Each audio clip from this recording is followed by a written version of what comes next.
It's late, I know, but I'm glad you're here. Tonight, we're pulling back the lacquered curtain on a world you've probably romanticized at least once. The samurai, stoic warriors, polished swords, noble deaths, and yes, honor, so much honor it could choke a horse. But what if I told you, it kind of sucked? Under the armor was a mess of contradictions. Prestige without freedom, power without comfort, beauty caked in fleas and bureaucratic rot.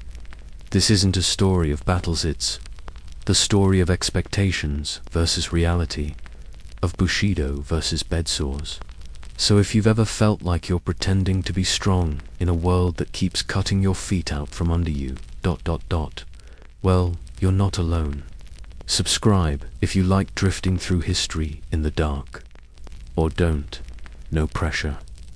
But if you're listening from somewhere a door, it's a strange time of night, drop a comment.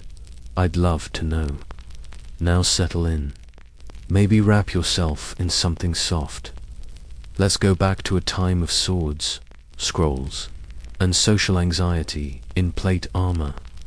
The trouble with honor is that it looks better from a distance. When we speak of the samurai today, the word we use almost instinctively is noble. It rolls off the tongue like incense smoke, dignified and deliberate. But nobility, at least in this context, was more of a performance than a principle, and the stage was often blood-soaked, itchy, and bitterly cold. Picture a samurai standing still in his armor, perfect posture, unreadable face. What you don't see are the lice crawling inside his underclothes, or the smell of the lacquered iron that never quite fades. What you don't hear are the stomach cramps from days without food, or the quiet dread of disappointing a lord who wouldn't hesitate to command your death for the sin of looking tired. Bushido, the way of the warrior, is often recited like gospel. A code of loyalty, discipline, self-sacrifice. But like any ideal, it was elastic. And when you stretch something too far, like a scroll in the rain it warps. The samurai's devotion was supposed to be absolute, to his daimyo, his clan, his ancestors. But absolute devotion is easy to romanticize when you're not the one whose head is on the block for bringing the wrong message or losing a coin purse. Dignity, in practice, often looked like groveling. And that's where the rot begins, in the gap between the ideal and the itch. For instance, take the helmet, called a kabuto. It was a masterpiece of craftsmanship, curved plates, crested with antlers or snarling demon masks to terrify enemies. But inside, it was hot, it was heavy, and in the summer, it turned into a soup pot for your scalp. Some samurai stuffed herbs into the lining to mask the smell. Others just got used to the flies. There's something poetic, isn't there, about a warrior meditating on death while being slowly eaten alive by his own outfit. But no one wrote poetry about that. Not officially. Instead, they wrote about cherry blossoms and falling with grace. They clung to the image because reality was too embarrassing or too mundane. That's the paradox of the samurai. Elevated by myth, shackled by duty, sweating under layers of history and cotton and silk. In scrolls and statues, they're monuments to a code. But in life, they were men. And men, no matter the armor, itch. There's a phrase you'll hear often in samurai tales. The soul of the samurai is in his sword. It sounds profound, holy even. Like the blade itself is a kind of portable morality. But let's pause here, gently, and ask, what happens to a soul when it rusts? The katana gleaming, curved ceremonial was indeed an object of reverence. Forged with painstaking care, folded 1,000 times, it shimmered with myth. A single stroke could define a man's legacy. But you didn't carry a katana for the poetry. You carried it because you had to. because a samurai without a sword was about as respected as a bird without feathers, and just as vulnerable. Yet here's what they don't often tell you: you were rarely allowed to use it. Most samurai spent their entire lives without ever seeing battle. The idealized duels under moonlight, the blur of steel against cherry blossoms. Rare, incredibly rare. By the time Japan entered its long period of peace under the Tokugawa shogunate, being a samurai was less about fighting and more about filing reports, escorting dignitaries, or standing still in long corridors. Imagine training your entire life for the sacred art of death, only to spend your days doing paperwork in itchy formal robes, bowing at the right angles, and managing rice inventories. And still you were required to keep your sword immaculate. Not just out of pride, but out of fear. The sword was a symbol of your class. If it was chipped, dirty, or poorly tied, it could be seen as a moral failure, a reflection of your character. A samurai who disrespected his blade might as well have spat on his ancestors, so they polished and cleaned and whispered to the steel like it was a lover, even if they never drew it, even if they secretly resented it. Because here's the quiet tragedy: the sword gave you identity, but it also imprisoned you. It made you visible, and in a society obsessed with hierarchy, visibility was dangerous. If you drew your blade in public, you were expected to kill or die. There was no bluffing, no warning strikes. A drawn sword was a drawn fate, and so many samurai lived in a state of polite tension, smiling at men they loathed, enduring insults with tight jaws, knowing that any rash movement could turn them into either a murderer or a ghost. They were warriors denied war, souls encased in steel, locked in scabbards they dared not open. You start to understand, then, why so many samurai turned inward, why poetry, calligraphy, and tea became obsessions. Not because they were peaceful, but because they needed somewhere to put the parts of themselves that couldn't be unsheathed. The soul and the sword is a beautiful metaphor, but sometimes the soul is exhausted, and it just wants to rest. Maybe in a garden, maybe in silence, maybe without being sharpened for once, maybe just for a moment, to stop pretending it was ever made of steel. Let's talk about death. Quietly, of course. In the world of the samurai, death wasn't just inevitably, was curated, ritualized, even romanticized. You weren't simply supposed to die, you were supposed to die correctly. Enter seppuku. To the outsider, it might look like madness, self-disembowelment with a short blade. In front of an audience, followed by decapitation by a trusted second. But to a samurai, this was theater. Painful, precise theater. A final performance of loyalty, or atonement, or defiance, depending on the script. But here's the thing. No one tells you how messy it was, or how often it went wrong. You see, the romantic image involves composure kneeling in white robes, composing a death poem, slicing the belly cleanly, then bowing one last time. But human intestines don't cooperate with choreography. Sometimes the blade slipped, sometimes the second was inexperienced, and the beheading was botched, taking multiple strokes, or missing entirely. One man's noble gesture became another's horror show, and most haunting of all, sometimes it wasn't even voluntary. Seppuku could be ordered, as punishment, as political theater, as a way to save face for your superiors. Imagine being told you had to disembowel yourself to preserve someone else's reputation. With honor, of course.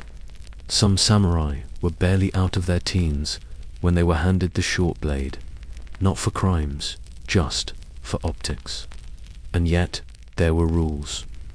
You were supposed to do it beautifully, with dignity, with the right words, the right posture, as if style points could anesthetize the pain. That's the quiet absurdity, the expectation that death itself could be refined, that you could scrub agony into elegance. That honor was something you could perform while bleeding out on a mat. But what if you didn't want to? What if you were afraid? They didn't talk about that. Fear wasn't honorable. Hesitation was shameful. And so, men learned to mask their terror behind poetry. Death, poems jazé short, verses written moments before the end, often about the wind or the moon or the impermanence of blossoms. Because if you had to die, at least you could die literate. Still, behind the poetry was panic. Behind the ritual, a very human trembling, a heartbeat that didn't want to stop, a breath that clung to life, even as the knife moved inward. And maybe that's what we miss when we admire the elegance of bushido. We forget that inside the robes, inside the armor, inside the ceremony was a person, not an idea, not a legend, just someone alone on a mat, trying to be brave in a system that confused obedience with virtue, someone who deserved to live. If you were a samurai, what did you eat? It's not the question that makes the scrolls. No one writes songs about lunch, but food or the lack of it tells you everything you need to know about a class built on contradiction.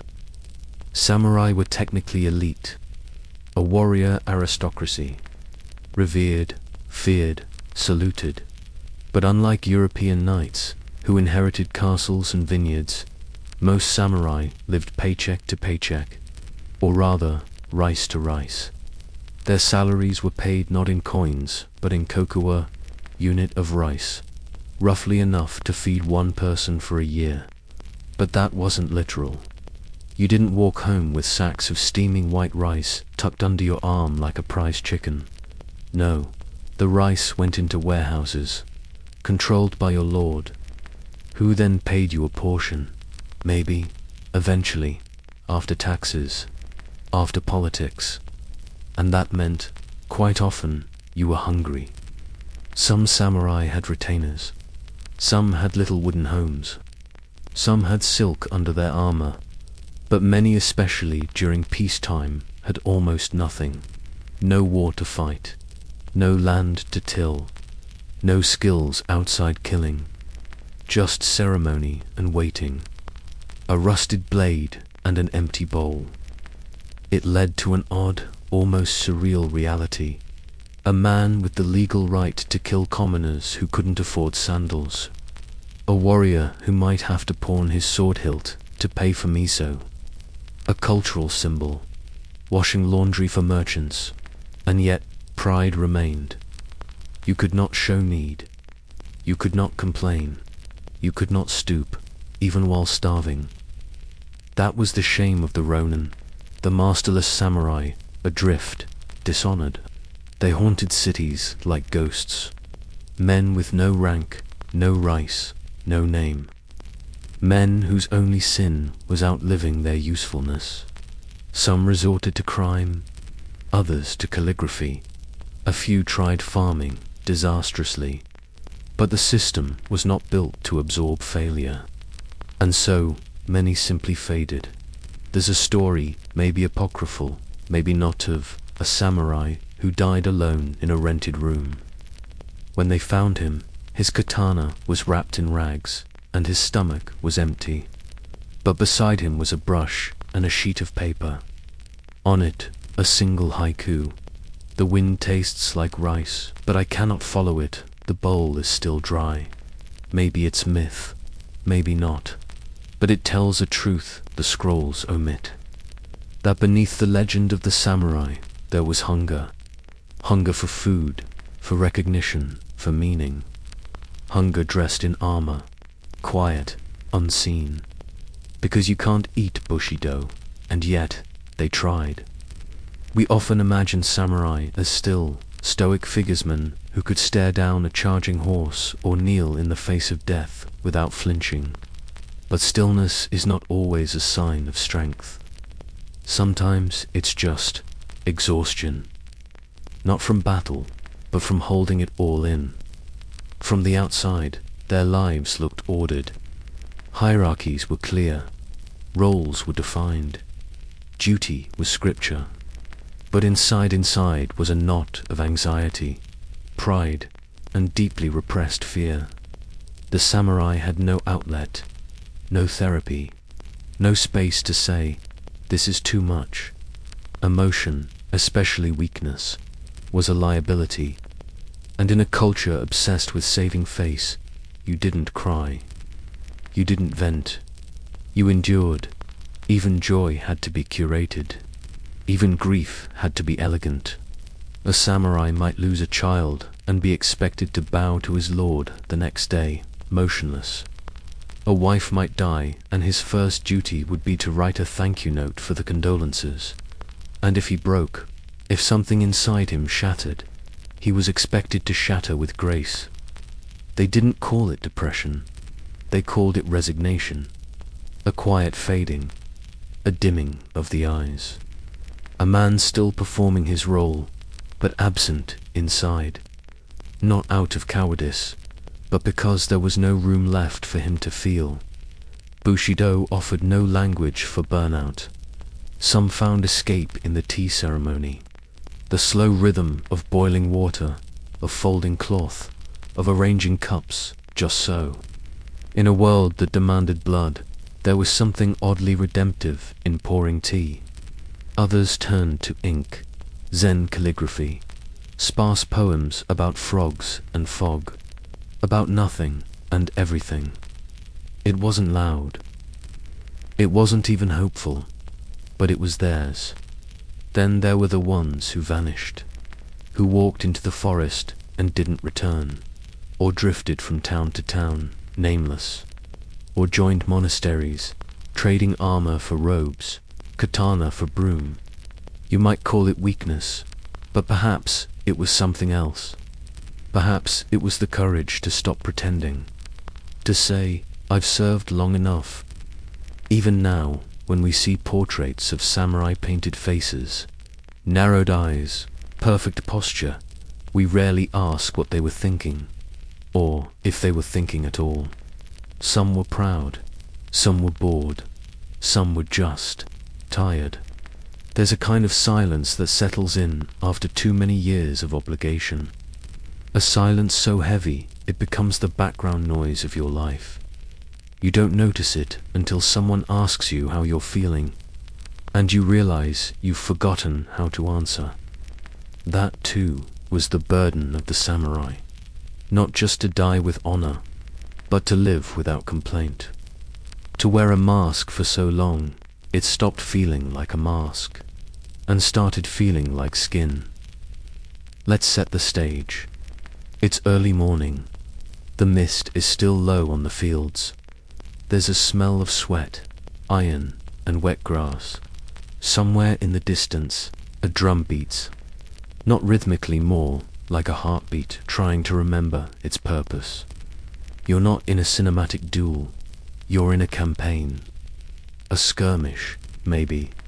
Or worse, an organized war, planned by men who haven't seen mud in years. This is the part of samurai life we prefer to reimagine. Because the battlefield wasn't made for legends, it was made for confusion. Glory rarely makes an appearance before noon.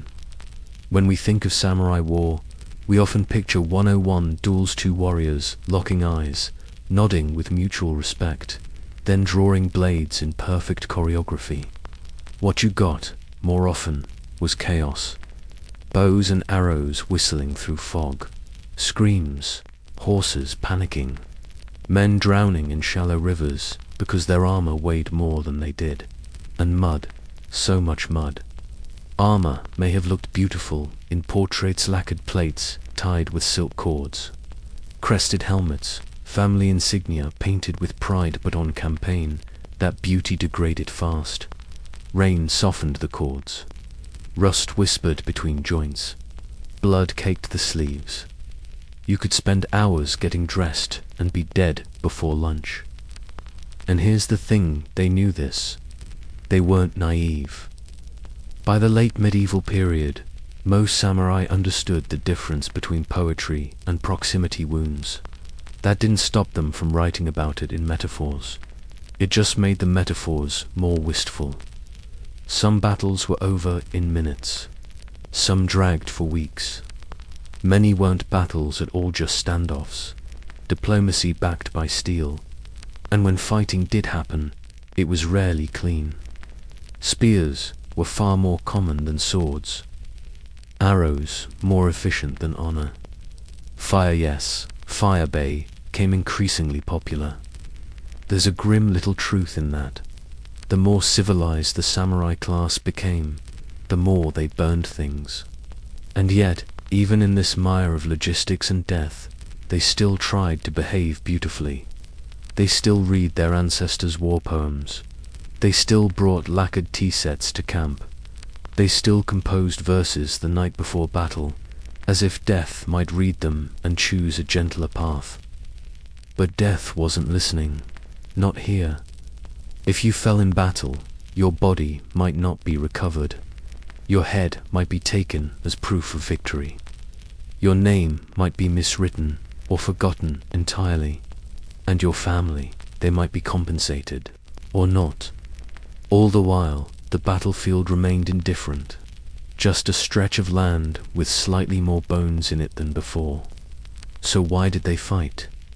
Sometimes for land, sometimes for reputation, sometimes because they had no choice. Sometimes, let's be honest, because they believed in something. A cause, a clan, a code. But often, they just fought because they were told to. Not every samurai was a hero. Many were just men with obligations and a bad grip on their spear. And maybe that's more comforting than we think. Because glory is a lonely standard.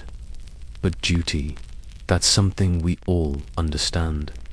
Even if it drags us through the mud. Even if no one writes it down. In samurai lore, death is often the climax, a clean exit, a well-framed fall, the noble sacrifice that wraps the scroll just so. But in real life, death was less an ending and more a gamble, one where the chips were status, memory, and body parts. Let's talk about heads. During battle, it wasn't enough to win. You had to prove it. And the currency of proof, severed heads. This was known as kubi-jiken, head inspection. After the fighting ended, samurai would present the heads of enemies they'd slain to be reviewed by higher-ranking officials. The heads were identified, recorded, and rewarded. Sometimes a good head could earn you a promotion. A bad one, a peasant mistaken for a rival lord, might get you punished for lying. It became an industry. Some samurai carried special knives just for beheading. Others shaved the heads of their kills to make them easier to recognize. Servants were employed to carry them carefully, ceremonially, like grotesque trophies of professionalism. There was honor in a clean cut, dishonor in a mistake. And so, even in death, there was bureaucracy. Think about that. You might train your whole life, fight with courage, die on the field, and your worth would still be determined by paperwork. Your head placed on a wooden tray, judged by men who weren't there. It wasn't always your enemy's sword you feared. Sometimes it was clerical error. But beyond the spectacle was a quiet fear. A fear of being forgotten, of dying badly, of being misremembered, or worse, deliberately omitted. The most honored deaths were neat, heroic, witnessed, the kind that made good copy for family shrines. But not every death was that considerate. Many samurai were trampled, lost, or consumed by fire. Some fled and were hunted down. Others died anonymously, too poor to even have a grave. And here lies a dark little irony. The more elaborate the culture of honor became, the more fragile it got.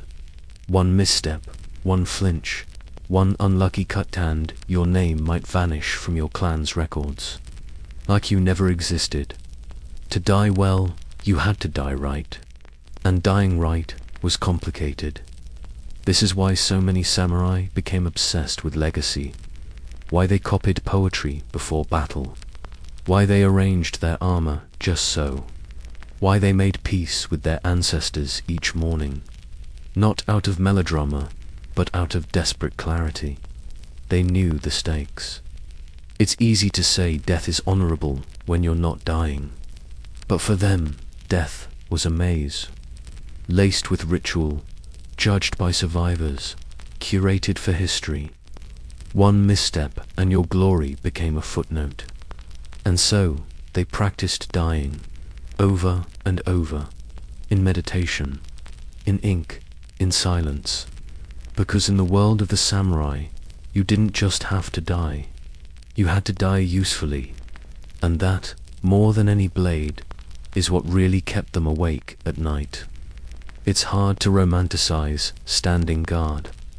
But if you were a samurai during times of peace, and there were many, you likely spent more of your career waiting than warring.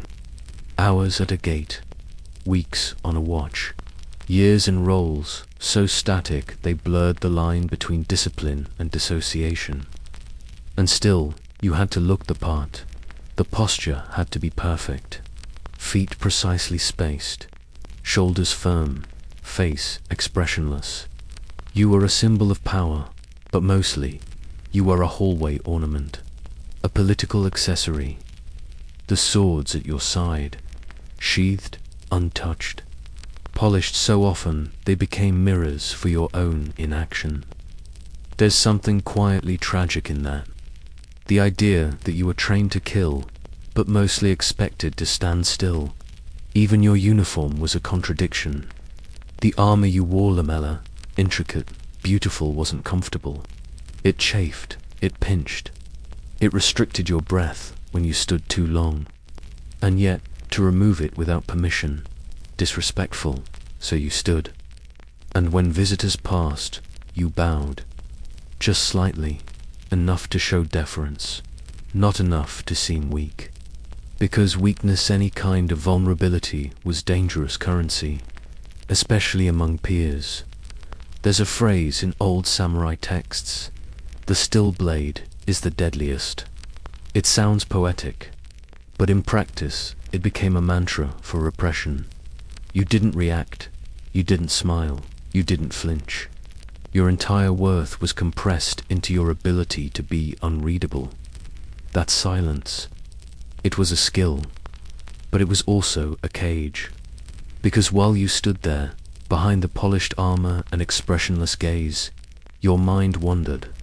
To memories, to regrets, to hunger, to letters unanswered. To the child who looked frightened when you came home. To the dreams you once had quiet, harmless dreams that no longer fit beneath your helmet. And maybe, once in a while, you questioned it. Not aloud, never aloud. But perhaps you asked yourself, silently, is this what loyalty looks like? Stillness became survival, not just physically, but spiritually. You learned to go still inside, to keep your thoughts folded like the silk under your armor, to protect the parts of yourself that didn't fit the role.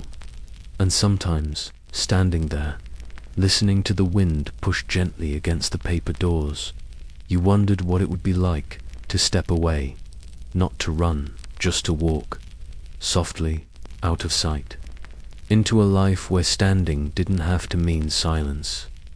But you didn't. You stayed, because stillness was the job.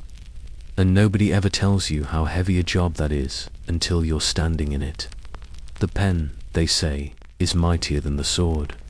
But in samurai society, it was the scroll that wielded true power. Not the battlefield, not even the blade, just paper inked with expectation.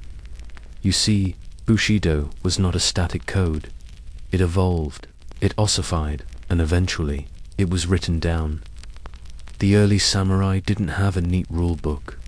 They operated on custom, oral tradition, the nuanced tug-of-war between clan loyalty and imperial obligation. But over centuries, especially as Japan moved into relative peace, scholars, priests, and officials began to codify what had once been fluid. They called it the way bushido. It sounded eternal, divine, but much of it was written by men who had never lifted a sword. In some cases, it was monks reflecting on Zen ideals of detachment and discipline. In others, bureaucrats distilling warrior ethics into administrative treatises. Even Confucian scholars got involved, injecting notions of filial piety and civic harmony. The result, a beautiful fiction. Bushido, as it came to be understood, was less a warrior code and more a mirror. A set of values projected onto the past to justify the present. Loyalty, integrity, self-sacrifice, honor unto death. It wasn't that these things were invented. They were real, but they were curated, sculpted, and then weaponized. Imagine being a samurai in the 17th century, your grandfather a hardened warrior, your father a political retainer, and now here you are, reading moral essays about how to behave in death, written by a priest who's never seen blood. The pressure to conform wasn't just cultural, it was textual. You could be judged not by your actions, but by how well you performed the script, how precisely you embodied the image, and deviation, that was dangerous. There's an old saying, the nail that sticks up gets hammered down. In the samurai context, the nail was individuality, feeling, doubt, the quiet rebellion of being too human. So they read, and studied, and internalized, not because they believed every word, but because not knowing the words was worse. Your lord could quote a passage from Hogaku the Hidden Leaves, a collection of samurai sayings, and expect you to live by it, even if it contradicted the last passage, even if it made no practical sense, even if it asked for your life. And sometimes, in private, they would talk about this, whisper it over sake, wonder aloud if maybe, just maybe, the scrolls were fantasy. But then morning came, and the robes went on, and the stillness returned. Because myth, once written, is hard to undo, especially when it's used as a mirror, especially when you're forced to see yourself in it. There's an image that surfaces again and again in samurai lore: the garden, raked sand, mossy stones, a single cherry tree leaning toward a quiet pond. It's meant to evoke balance, harmony, the stillness of death without the mess. And for many samurai, it was sacred space, not just because it was beautiful, but because it was the one place they didn't have to pretend. In the garden, a warrior could kneel without being watched, could trace patterns in sand without having to justify them, could observe the slow death of a petal falling without having to frame it as metaphor. Of course, they still did frame it as metaphor. This was samurai culture, after all. But in the garden, there was no need to perform. The metaphor could breathe. It's strange, isn't it, that a class defined by violence would find such deep solace in stillness. But maybe it's not so strange. When your daily life is built on discipline, on watching, on being watched, then the soft crunch of gravel beneath your feet becomes a kind of therapy.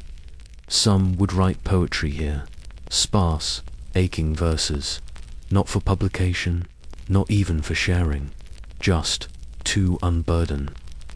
A lone samurai might write, "Stone does not answer, still, I ask it every day, where have I gone? Self." Others simply sat, let their armor cool, let the sun find their face again, let the silence do what words could not.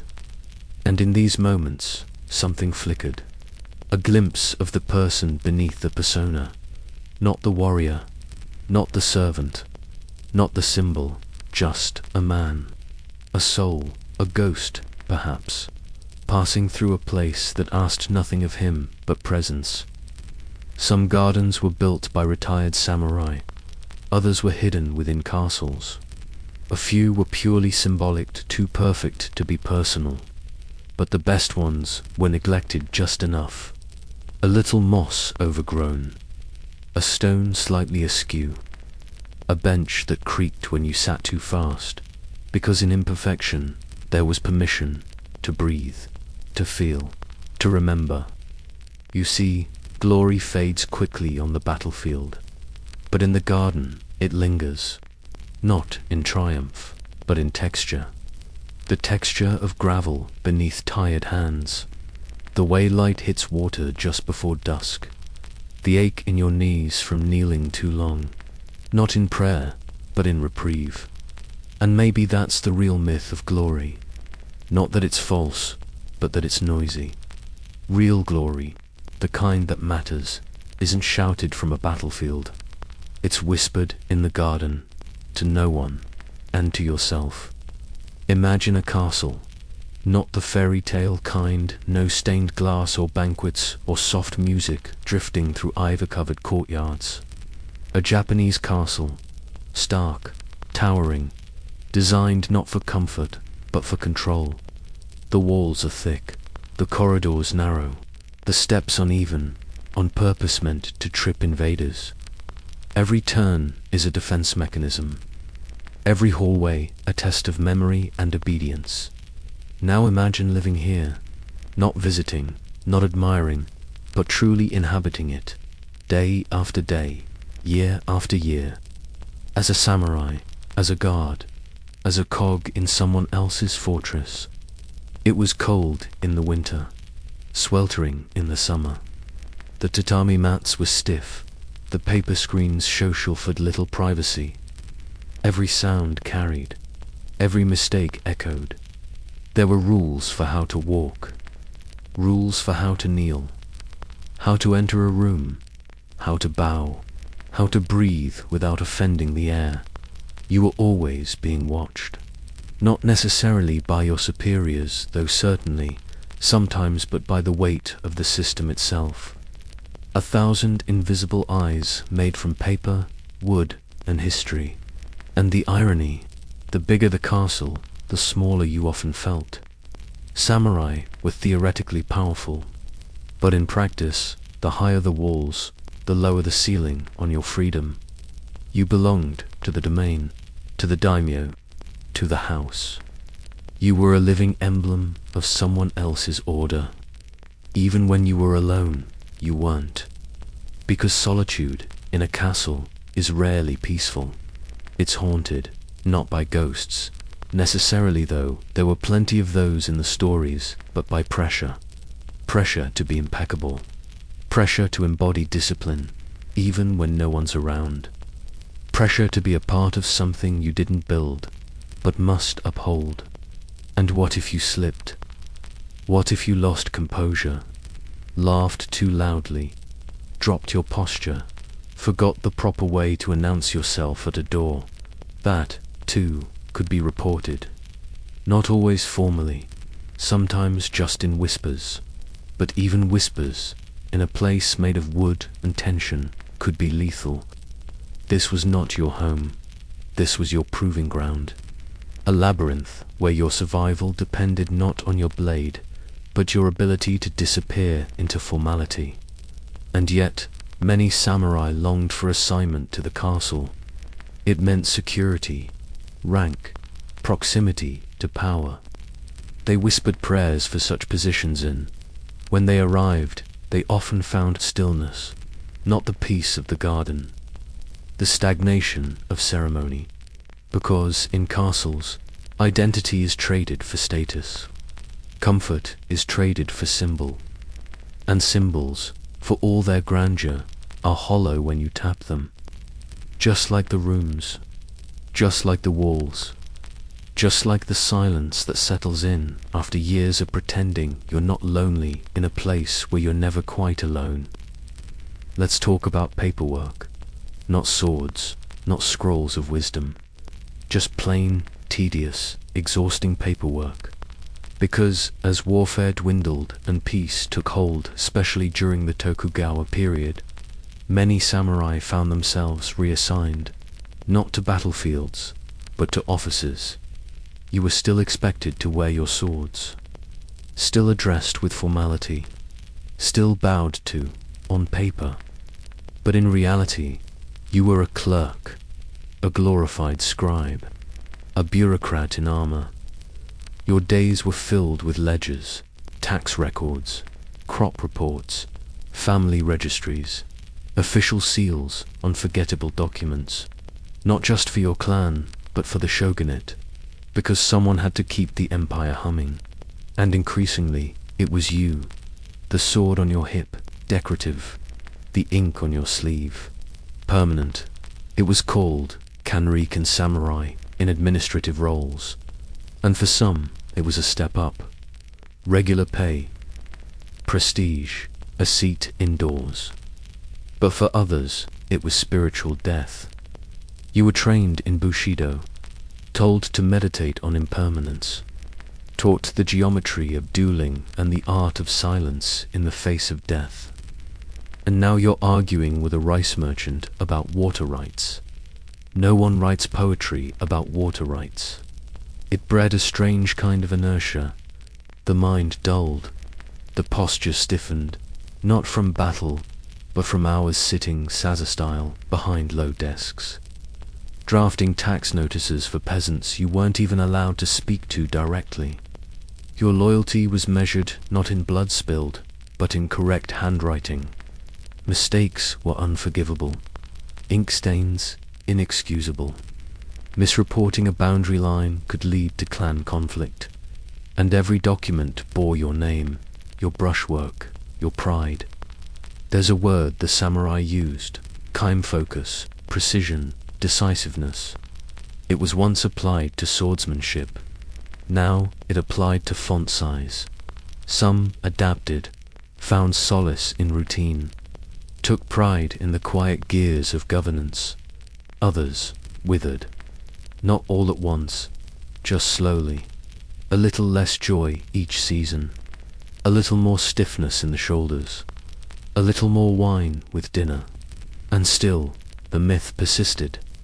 Outsiders still revered you. Artists still painted you astride horses. Children still bowed in awe.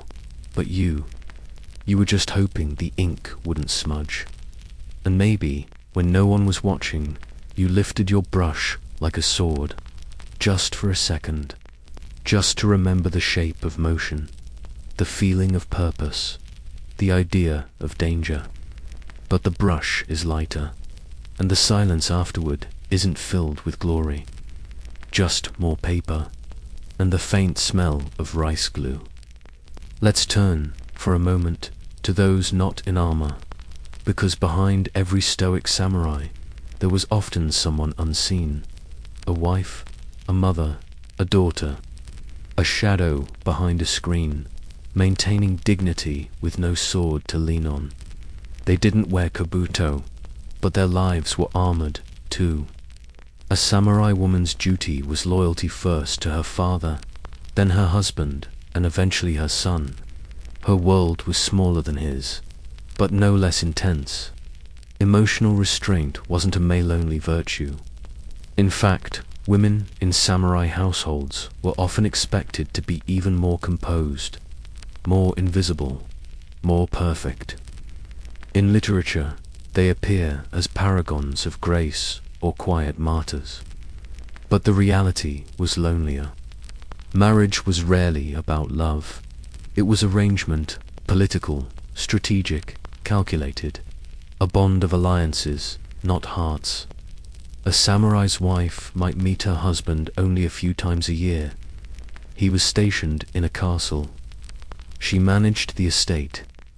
They communicated, if at all, through letters, stilted, formal, often ghost-written, and in his absence, she became the administrator. She oversaw the servants, the rice, the ledgers, the children's education.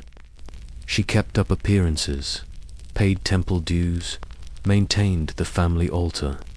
She was the quiet CEO of a household whose reputation could rise or fall on the placement of a single flower in a guest's tea room. But she also lived in fear. Because if her husband failed politically, financially, militarily, she bore the shame. If he was ordered to commit seppuku, she was expected to accept it with poise. And if he died in battle, she might be required to follow. There were stories shared in whispers, women taking their own lives to preserve honor, not because they were weak, but because the code demanded it. Some slit their throats with short daggers, others drowned in wells. Some suffocated themselves with cords of silk. Their deaths were called Jagaya, woman's version of seppuku. It was supposed to be graceful, controlled, even beautiful.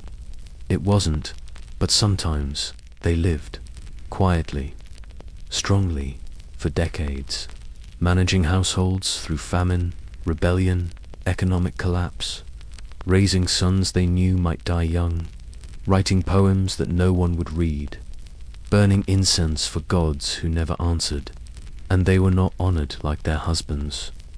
No statues, no armor preserved in glass, just faded portraits, a name on a family register, a line of calligraphy, maybe, brushed in grief. If the samurai lived within walls of stone, their wives lived behind screens of paper, delicate, fragile, but still walls. And sometimes, those are the hardest to escape. It's dusk now. Inside the castle, the light softens, the tatami mats creak beneath careful feet. A samurai walks the corridor, slow, deliberate, his geta wooden sandals stamping out a quiet rhythm against the planks. This sound, it means nothing to most, but for him, it is the sound of being alive, the proof of presence. He's walked these same halls for 10 years, maybe more. The walls have not changed. The routine has not changed. The air smells of old cedar ink and candle smoke, and yet each evening feels like a small test. Did I walk well? Did I bow deeply enough? Did I remember to forget myself? This is not war, it is performance. Choreographed identity. There's a servant down the hall, eyes cast down, waiting to light the lanterns. She doesn't speak, she never does. Her footsteps are even quieter. They don't echo. He envies her for that. He adjusts his swords. The longer katana, the shorter wakizashi. They sit on his belt like reminders, not of violence, but of vigilance. If someone calls his name, he must be ready to draw, but no one has called in weeks. Maybe that's a blessing, maybe it's a sentence. He pauses at a window, paper lattice. He slides it open just slightly. Outside, the garden waits still, breathless. A stone lantern leans near a pond where dragonflies trace low arcs above the water. For a moment, he remembers a different time. A mountain trail. His father's voice, the weight of his first wooden practice sword, the dream of being important. He thought samurai meant courage, adventure, legacy. Instead, it meant repetition. He hears the footsteps of another retainer approaching. A quick bow is exchanged. They do not speak. Not because there is nothing to say, because there's no safe space in which to say it. Words, like blades, can be dangerous when drawn in the wrong moment. He moves on, past the storehouse, past the record room, past the empty chamber where his superior once gave orders before retiring to a monastery. That man walks in silence now, too only barefoot and with prayer beads instead of steel. The samurai reaches his post. He kneels, adjusts his sleeves, places his hands neatly on his thighs, and he waits. Outside, the wind begins to move the trees. Inside, the silence breathes. This, too, is a kind of battle. When a samurai sleepeth, He slept it, was rarely deeply. In the castle, sleep was a performance of its own. Futons laid on carefully swept floors, doors left slightly ajar in case orders came in the night, a blade placed near Binot for comfort, but for responsibility, just in case. The room itself was modest. A hanging scroll with some calligraphy, perhaps a poem, perhaps a proverb, a single candle guttering low. The scent of camellia oil on the walls, mingling with the smell of lacquer and thyme. There were no soft beds, no warm quilts, just layered robes and the ache in your joints from too many nights curled tightly against expectation. But this night room was the closest thing many samurai had to privacy. And what did they do with it? Sometimes they wrote short verses, folded and hidden, never shared, not meant for legacy, just for the act of release.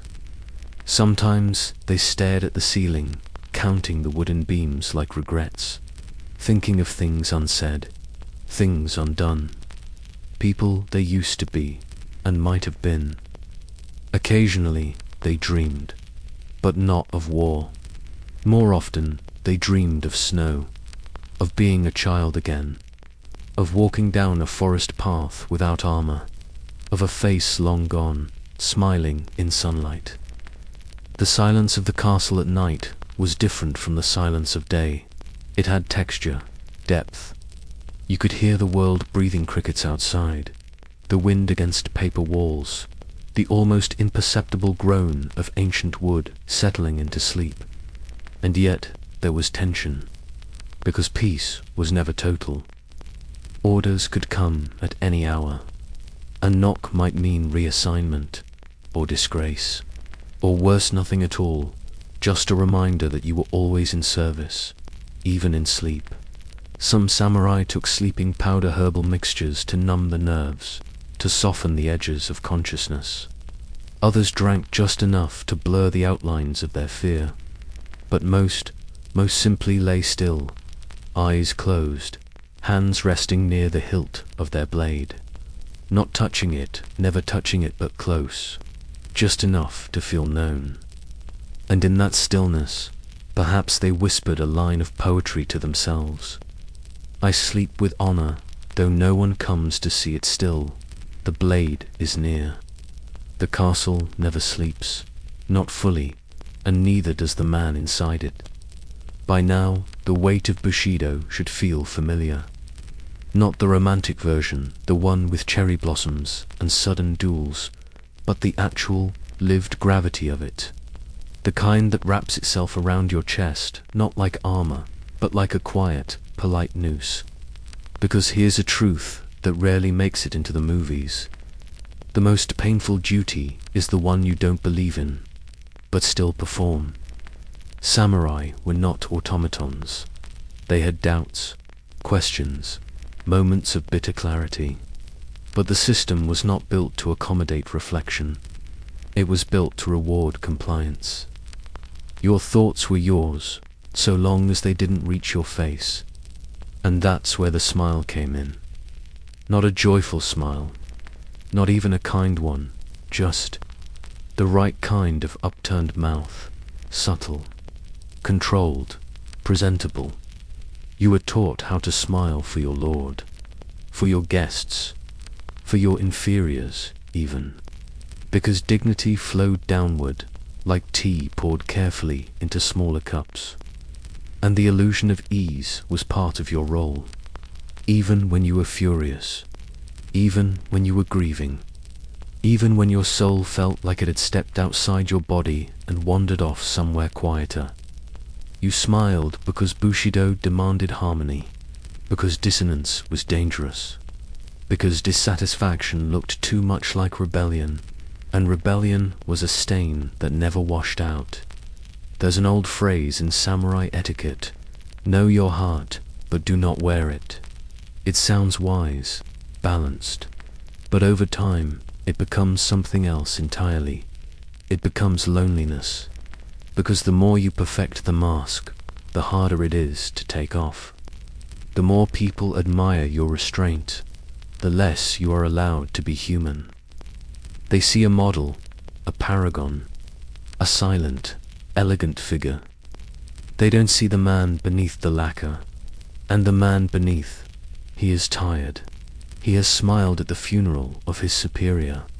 He has smiled while dismissing servants who could not afford to eat.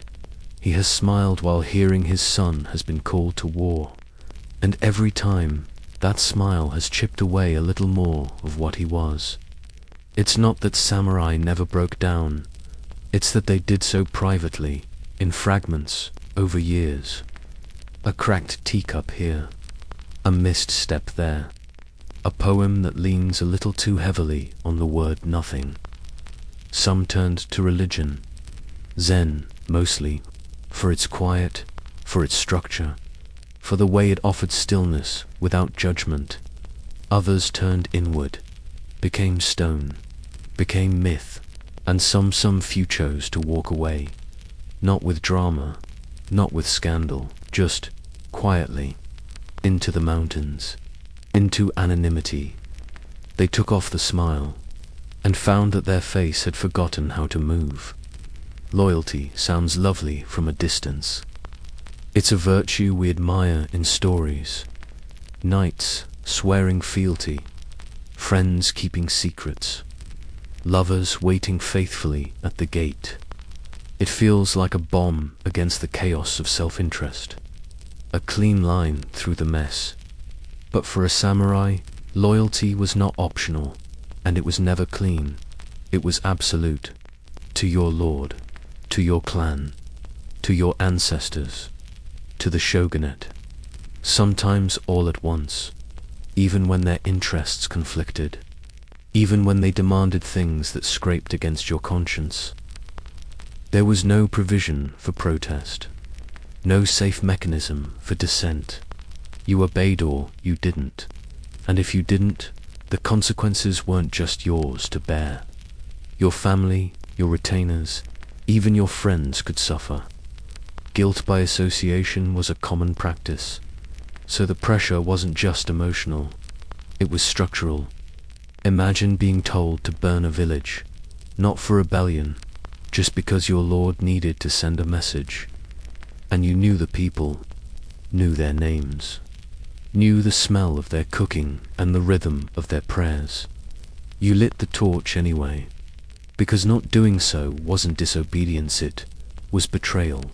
And betrayal meant erasure, not a trial, not an argument, just silence, a missing name, a door that stopped opening. Many samurai justified this kind of loyalty with poetry, with parables, with carefully folded logic. They said things like, "A man who serves must be as water, without shape, only purpose. But water, when bottled too tightly, stagnates." And behind that language of flow and duty was often a deep, private ache. Because loyalty, once demanded instead of given, loses its purity. It becomes a transaction, a test of how much of yourself you're willing to lose in service of someone else's ambitions. There are letters unpublished, hidden, sometimes unsigned, that reveal this quiet despair. Letters where samurai confess their regret, not in shouts, but in suggestion. "I acted as I must," they write. "The fire was bright. The silence afterward, brighter still." They weren't asking for forgiveness, just to be remembered. Because in a world where loyalty is everything, memory is the only rebellion. To be remembered as more than a blade, more than a title, more than the things you obeyed. To be remembered as a man who once looked at a command and wept before following it. The katana is one of history's most mythologized weapons. A curved edge, a folded spine, a whispering blade with a name and a lineage, like a noble ancestor you were expected to carry everywhere. But what they rarely mention at least not in the dramatized versions, is how often it stayed sheathed. Most samurai never used their swords in real combat, not once. They carried them, of course, displayed them proudly, practiced with wooden replicas, kept the steel oiled and sharpened, but draw it in public, that was serious. That was a legal and spiritual event. You didn't wave a katana to threaten, you drew it to kill or to die. So they rehearsed endlessly, in private, in quiet dojos, in front of mirrors, sometimes, or candlelight, drawing, striking, resheathing, again and again, like monks copying sutras. Not to become better fighters, but to become better symbols, because that's what the sword became. Not a weapon, but a performance of identity, and the pressure, enormous. The katana wasn't just steel, it was status. A poorly maintained sword was an insult. A dirty blade, a scandal. Some samurai would rather fast for a week than be seen with smudged fittings. The scabbard had to gleam. The hilt wrap had to be tight. Every motion an extension of elegance. But what happens when your soul is bound to a thing you never get to use? What happens when your identity is tied to a tool that you're afraid to wield?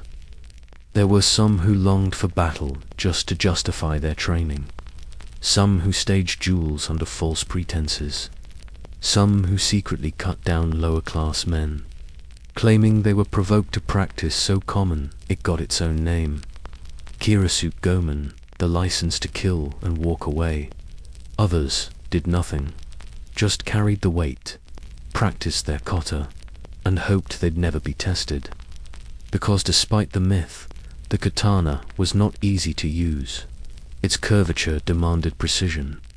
Its draw was lightning quick, but unforgiving. A single mistake could maim you.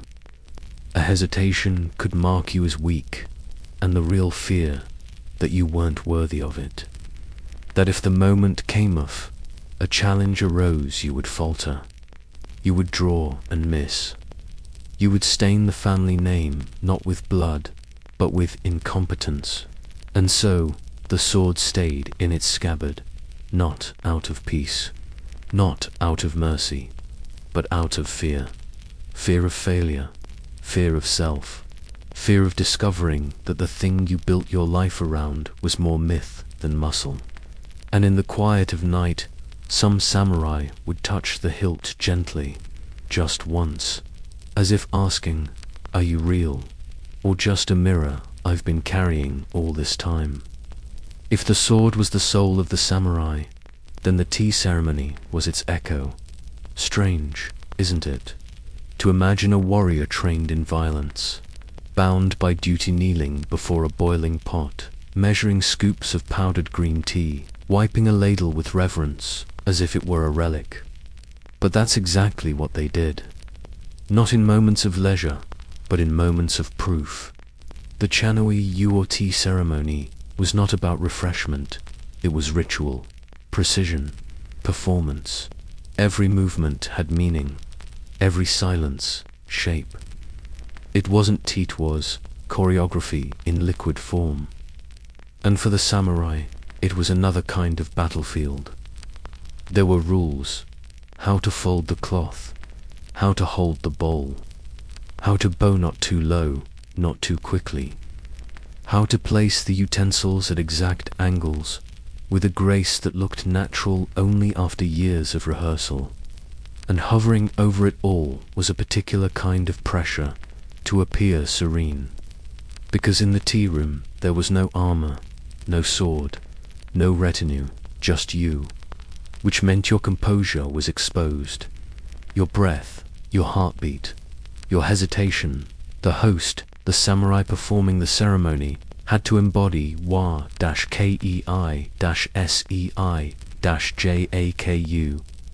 harmony, respect, purity, tranquility. But what if you weren't tranquil? What if you were furious, or grieving, or just exhausted from pretending? Did you hide it in the steam rising from the kettle? Did you pour it into the teacup and watch it dissolve? Some did. Some found peace here, a kind of focused escape, a space where meaning wasn't shouted or slashed, but folded gently into gestures. Others found it unbearable, like reciting poetry while drowning, because no one asks how you're doing at a tea ceremony. They ask if the temperature is acceptable, if the bowl is pleasing to the hand, if the scroll on the wall feels seasonal. You answer with a nod, a phrase, a breath that might, on another day, be a sigh. And if your fingers tremble slightly as you pass the cup, no one says a word. They simply sip, bow, compliment the silence, and in that silence, you smile, because this, too, is duty. A more fragile kind, a more beautiful prison. Some samurai died in war, some died by their own hand, but most really died waiting, not dramatically, not even notably, just slowly, quietly, in the long shadow of a life that never quite became what it promised to be. They trained for decades, honed their swordsmanship, memorized the maxims of bushido, practiced dying with grace, lived on rice and obedience, and then nothing. No summons, no rebellion, no glorious campaign, just routine. Decades of it. Court appointments, inspections, festivals where they posed for painted fans and read haiku under lanterns. The orders never came. The call to arms. The final duel. The moment they'd imagined as boys. Breath held during training. Blades flashing beneath the pine trees. It didn't happen. History moved without them. Some found peace in that. Relief. They survived. They raised families. They retired to quiet towns and temples, where their swords were displayed above altars, like fossils of a life never lived. Others, they unraveled. Not quickly, just gradually. The kind of unraveling that doesn't make a sound. They drank more, or less. They stared longer out windows. They copied old poems, replacing a single word each time. They walked the same garden paths, but forgot where they were going. Because the hardest duty isn't death, it's insignificance. It's waking up each morning with a body trained for war, a mind conditioned for sacrifice, a soul that has been rehearsing a final act for years, and realizing no one wants to see the play. That your loyalty was real but unrequired. That your sword was ready but unnecessary. That your life was shaped around an event that never came. And so, the final act becomes a quiet one. A breath before sleep. A letter left unread. A sword never drawn, but still sharpened just in case. Not for battle, not for death, but because sometimes keeping it sharp was the only thing that still made you feel like yourself. Bushido, the way of the warrior, was supposed to be unbreakable. A path you walked with your head high, your back straight, your fate accepted. But what happens when the path forks? What happens when Bushido contradicts itself? This was the quiet question at the heart of every samurai's life. Because the code, though revered, was never simple. It was a tapestry stitched from ideals: loyalty, courage, benevolence, justice, honor, respect, and those ideals didn't always get along. Take loyalty, for example. What happens when your lord gives a command that goes against justice? What if you were told to punish the innocent, to support a corrupt heir, to kill a man you know is honest, simply because he embarrassed someone more powerful? Bushido said obey, but it also said protect the weak. It said live with honor, and it said die with it, too. Which one do you follow? The texts offered no real answers. The scrolls were poetic, not practical. They told you to be like the cherry blossom brief, beautiful, falling with grace. But they didn't tell you what to do when you were ordered to poison someone's well, or arrest your friend, or sit silently as your clan was sold off, piece by piece, to the highest bidder. And so, samurai made choices, Some followed orders, dead behind the eyes. Some refused and were punished. Some compromised, rationalized, convinced themselves that duty was its own form of honor. And some broke, not visibly, not publicly, but inside, quiet cracks in the soul. A bitterness that settled in like dust in an unused helmet. The real danger of bushido wasn't its strictness, it was its vagueness. It left too much room for interpretation, too much space between the lines. And when those lines were redrawn by lords, by lord, by ambition, what was once sacred became strategic. The most tragic stories of samurai aren't about men who died in battle. They're about men who did everything right, who followed the code, honored their lord, died without complaint, still were erased, still betrayed, still forgotten. Because, in the end, bushido didn't protect them. It judged them, silently, elegantly, without appeal. And when it broke, it did so not with a scream, but with the sound of a page turning in an empty room. There was one word every samurai feared. Not death, not failure. Ronin, literally, wave man, a drifter, a samurai without a master. Unanchored, adrift. To be Ronin was to be unmoored from meaning. It didn't always mean disgrace. Some lost their lords through no fault of their own, a coup, an execution, a political reorganization. But samurai identity wasn't built to survive autonomy. Without a lord, who were you? Not a warrior. Not a servant, not a citizen. Just a man in armor with nowhere to go. Some Ronin tried to maintain appearances. They still wore their swords, still spoke in formal tones, still bowed at the right angles. But they were regarded differently, feared, pitied, mocked. They represented a crack in the system, proof that the code could fail you, that honor alone could not guarantee stability. Others embraced the drift. They became mercenaries, bodyguards, drifters for hire. Some taught swordsmanship to farmers or actors. Some turned to crime quietly, stylishly, as if still trying to preserve some echo of dignity.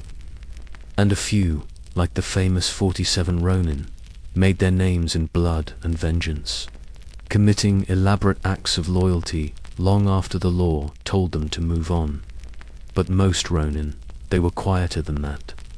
Men who slept in shrines, who carved netskithers, tiny ivory toggles for a little rice money, who wrote poems no one would read and nodded politely when addressed as former samurai.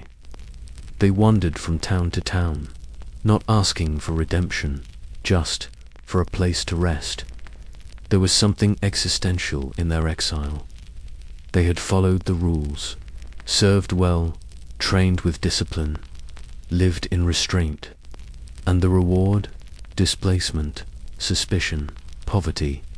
One historian wrote that the Ronin lived as ghosts of a living code. Not dead, but not quite alive within the system. Not criminals, but not quite citizens either. A Ronin carried his past on his back, in the form of regrets, in the rust on his blade, in the way he checked doorways out of habit, as if expecting orders that would never come. In stories, Ronin are often portrayed with romance, loners, rebels, quiet heroes, but in reality, they were just men without anchors, men walking the long road away from certainty, men who once believed the code would carry them, now carried only by the road. When the sword was forbidden, simply useless, many samurai reached for another weapon, a brush, not out of preference necessarily, but out of necessity. Because when you've trained your whole life to express yourself through steel, and then the world asks you to stop, you find other ways to make a mark. Calligraphy was not just art, it was discipline. The same principles that governed swordsmanship applied to ink. Fluidity, control, presence. The stroke of a character mirrored the arc of a blade. The paper was your opponent, welcoming, unforgiving, always waiting. And unlike combat, there was no blood, only truth. You couldn't lie in brushwork. Not really. The lines revealed your mood, your weakness, your hesitation. A shakier hand, a rushed stroke. These were read like emotional fingerprints. Some samurai became obsessed. They practiced hour after hour, copying sacred texts, Zen koans, even old letters they'd written to their children. They wrote their own names again and again, as if trying to convince the paper they still existed. Some composed short Zen phrases meant to capture insight. No sword cuts the wind. Autumn fades without regret. A tiger dreams of bamboo. These were not declarations. They were confessions. Because while the public still saw them as warriors, many samurai were quietly shifting into something else. Scribes, teachers, philosophers, ghosts with ink-stained sleeves. And yet, this too came with risk. The more time you spent with brush and scroll, the less respect you held in certain circles. Martial prowess was still prized. The pen was tolerated, but only if it bowed to the sword. So most didn't talk about it. They simply kept writing. At night, between assignments, behind paper screens, sometimes they wrote the names of people they missed. Sometimes they copied fragments of war tales. Sometimes they wrote nothing at all, just stroked the brush over blank paper, again and again, until the rhythm calmed their breath. And when they died, their best pieces were often burned with them, not out of vanity, but because the ink was more honest than the eulogies would ever be. It didn't happen all at once. There was no single trumpet blast, no collapse in flame, no cinematic fade to black. The end of the samurai class came slowly like dust, settling over a home that had stopped being lived in. The decline began with peace. Not the warm, healing kind, but the bureaucratic, ossifying kind. The Tokugawa shogunate brought centuries of stability, and with it, inertia. Samurai became administrators, tax collectors, police, intermediaries between the state and the people. More pen than blade, more ritual than risk. At first, they tried to make it noble. Bushido adapted. Texts were written, schools opened. The role of the samurai became more symbolic, but symbols, when stretched too far from reality, start to crack. The people changed. The world changed. Trade increased. The merchant class, the very people samurai were once permitted to kill for insolence, grew wealthy, powerful, influential, and the samurai, they grew poorer. Fixed stipends, rising costs, a lifestyle that couldn't be sustained without borrowing. Some sold family heirlooms to buy rice. Some took loans from merchants they'd once looked down upon. Some pawned their swords. You read that right. The soul of the samurai haggled over 4 copper coins. And then came the Westerners, Perry's black ships, cannons, foreign diplomats in stiff coats. The realization that Japan's feudal system, so carefully maintained, so meticulously revered, was now ... outdated. Change arrived quickly after that. The Meiji Restoration, modernization, a centralized army. Samurai were forbidden to carry swords. Their class was dissolved, titles revoked, the hierarchy unspooled. Some resisted. There were revolts, famous last stands, but they were small and ultimately tragic. The old ways could not survive the steam engine and the castles. Many were torn down, repurposed, turned into museums, or left to crumble, their stones sold to build railway stations. And in those empty halls where once every footstep echoed with protocol, there was only quiet, not the sacred quiet of ritual, the hollow quiet of disuse, of absence, of a myth that had finally stopped pretending it could live forever. Today, we speak of samurai with reverence. Their armor gleams in museum cases. Their swords are treated like relics. Their philosophy is quoted in motivational books, corporate training seminars, even action movies.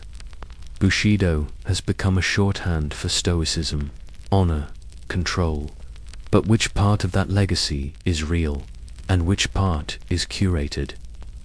The truth is, much of what we call samurai tradition is a retroactive invention. A dream sewn together from fragments, burnished with nostalgia, and wrapped in just enough mystery to keep us from asking uncomfortable questions. Many of the values we now associate with samurai were written down long after the fact. They were ideals, not realities. Performances of what should have been, not what was. The samurai were not always noble. They were often corrupt, violent, political, conflicted. They didn't always live by the code. Sometimes they used it as a weapon, a mask, a justification. And yet, that doesn't make them frauds. It makes them human, fallible, complicated, caught in a system that demanded too much and explained too little. They tried, failed, tried again, carried themselves with grace when they could, with desperation when they couldn't. And isn't that closer to real courage? Not the flawless, bronze-plated kind, but the quiet kind. The kind that sharpens a blade you may never use, that smiles when you're hollow, that bows when you're breaking, that keeps showing up even when the story doesn't end the way it was supposed to. Maybe that's why the samurai endure. Not because they were perfect, but because they weren't. Because in their cracks, we see ourselves, trying to be honorable in a world that often isn't, trying to live by a code when the rules keep shifting, trying to carry a sword in a time that asks for a smile. And somewhere in that tension, in that contradiction, we find a kind of truth, not pretty, not polished, but real. And that, perhaps, is the most honorable thing of all. Every society has things it doesn't talk about. In samurai culture, the silence was elegant. It wore robes. It sipped tea. It smiled with perfect posture. But underneath, it held all the griefs that couldn't be named, the betrayals that were too polite to acknowledge, the shame that had no safe place to land.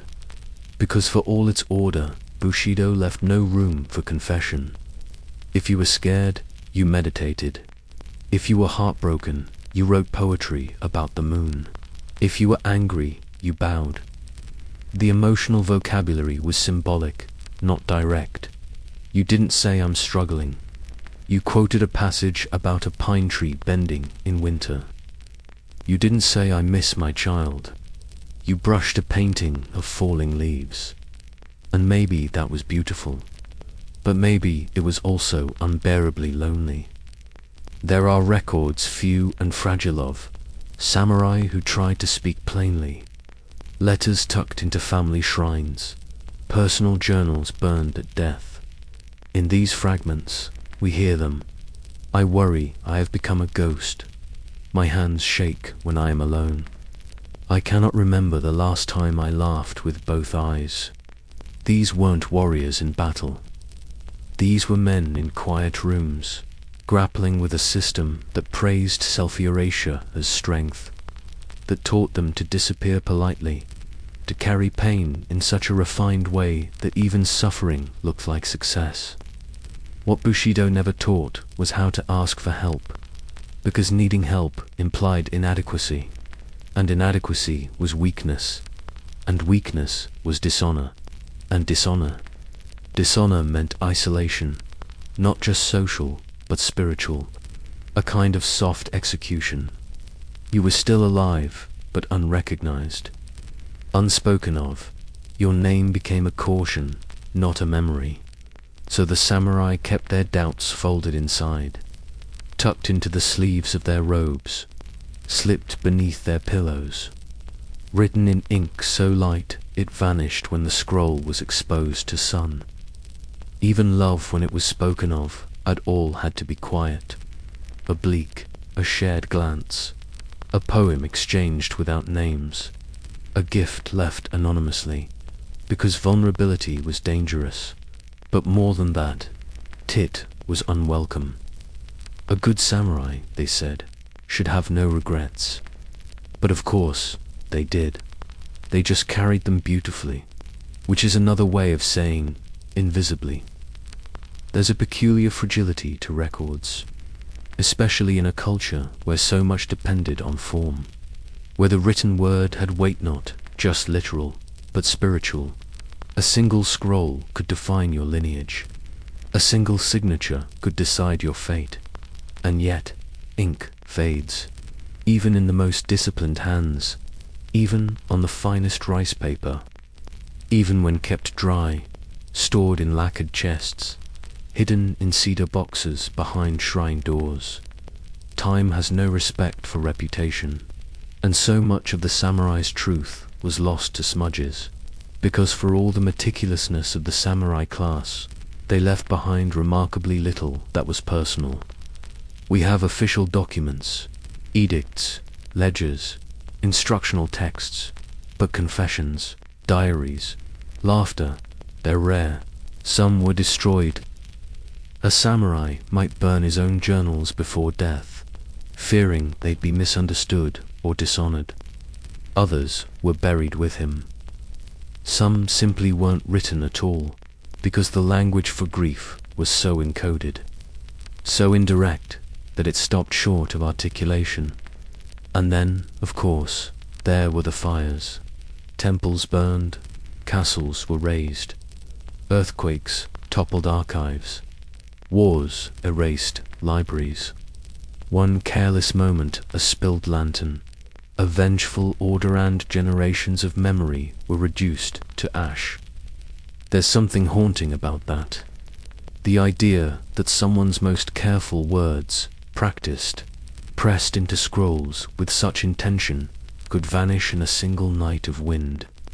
Imagine a man who trained for 30 years, finally sits down at 62, write his thoughts, and dies before he can finish the first page. Now imagine that page was lost in a storm. That's the silence we live with when we study them.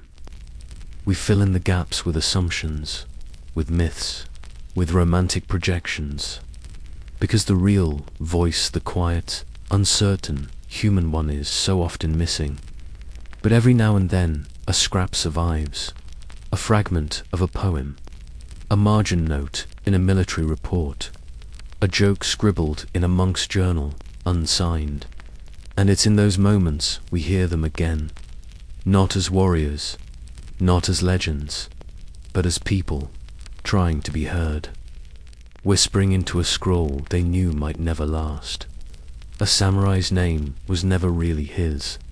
He was born with one, took another in adulthood, often adopted a yago, a family house name, then later accepted a Buddhist name in retirement. If he served with distinction, his lord might grant him a new character, altering his signature forever. And if he failed, that name could be stripped, erased, forbidden from stone and scroll. Identity, in this world, was as fluid as ink and just as easily wiped away. In many clans, even speaking the name of a disgraced samurai became taboo. He became Munbotoka's soul, without ties, without prayers. Not just a man forgotten, but one unspoken. A kind of reverse immortality. But even for the honored, the named, the respected, there was fear, because names, once granted, became burdens. You had to live up to them, defend them, bear them like banners. If your ancestor had died gloriously, it became your job to echo that death. If your father had written wisdom, you were expected to speak in riddles. The samurai name wasn't a reflection, it was a mask. One you couldn't remove, even when it didn't fit anymore. And sometimes the dissonance grew unbearable. There are quiet stories, always quiet, of men who left their names behind, who vanished into temple life, who shaved their heads, burned their family seals, and became someone else, or no one at all. A few wrote letters to their descendants, begging them to take a new path, to farm, to fish, to make something that wasn't war or poetry or pain. Most didn't listen. The name was too heavy, and heaviness in samurai culture was often mistaken for honor. But now we speak their names again. We carve them into museum placards, whisper them into documentaries, print them on t-shirts and schoolbooks, often without knowing what they meant, what they cost, who was lost along the way. A name is not just a label, it's a tether, a weight, a prayer, a wound, and sometimes a lie. Because no matter how many times they wrote it down, even in the finest brushstrokes, on the cleanest parchment, in the straightest line, the name could not hold the person, only the idea. They weren't supposed to write them, not officially. Letters that expressed doubt, regret, grief, anything that hinted at disloyalty, even in private. Those were dangerous.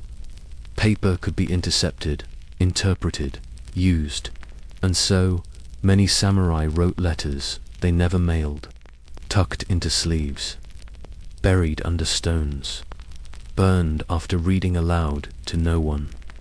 These were not declarations, not demands. They were something softer, something sadder. They were attempts at being known. A young samurai, posted far from home, writes to his sister, "I watched a hawk today. It circled, but never landed. I think I understand it now. He never sends it." An old retainer, long retired, writes to his first lord dead 20 years. "You once said I bowed too slowly. I wonder if you knew I was afraid. I still am, but I bow faster now. Maybe that's worse." He folds it into a book of poems, seals it with no name. A father, after burying his son, writes, "He wanted to be a carpenter. I said no. I made him train. I made him kneel. He died in a duel that didn't matter. I sharpen his blade every day. It doesn't rust. I wish it would." He leaves it on the shrine, then lights incense. There's no record of these letters, but they existed. The way all unsent words do in the quiet, in the gaps between ceremonies, in the unswept corners of old houses where a piece of paper might flutter out from behind a beam. We imagine samurai as stoic, unmoved, but the truth is, they felt too much. They were just trained not to show it, so they wrote in the dark, folded their honesty into thin paper, spoke to people who couldn't answer, and then hid it all away. Not because they were cowards, but because there was no space for softness in the narrative they were forced to carry. And sometimes the only way to tell the truth is not to tell it at all. Every samurai knew, from a young age, how to die. It was rehearsed, refined, a ceremony. You learned how to sit, how to breathe, how to cut, how to be still, even as your body betrayed you. Death was not the enemy, it was the punctuation. But few were taught how to stop, how to walk away, how to grow old, slowly, in a world that had no further use for your discipline, your silence, your sword.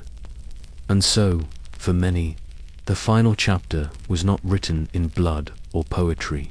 It was unwritten. Just days, and more days. A soft decline. Knees aching in the garden. Eyes dimming before the scrolls. Tea that took longer to prepare. thoughts that wandered longer before returning. They were not mourned as heroes. Not always. Sometimes not at all. They died in bed, in back rooms, in exile, in anonymity, their names forgotten, their armor sold, their poems unread. And yet, somewhere, someone would remember. A grandson kneeling at a grave, wondering what the silence meant. A historian finding a single line of brushwork, half raced. The blade sleeps. A villager passing by an overgrown shrine, never knowing who tended it. That is the last truth of the samurai. Not that they fought bravely, not that they lived honorably, but that, in the end, they disappeared with grace. Not into legend, into life, into the quiet places between scrolls, where no one writes the ending, because there isn't one. Just the last breath, just the last page, just the stillness that stays. In museums today, you'll find them. Samurai armor, standing upright in glass cases, perfectly arranged. The plates shimmer under controlled light. The silk cords are retied. The metal masks gleam. They look poised, eternal. But look closer. There's no one inside. These suits weren't meant to stand alone. They were built to move with breath, with sweat, with a heartbeat underneath. To rattle as someone walked. To echo slightly with the rhythm of a rider on horseback.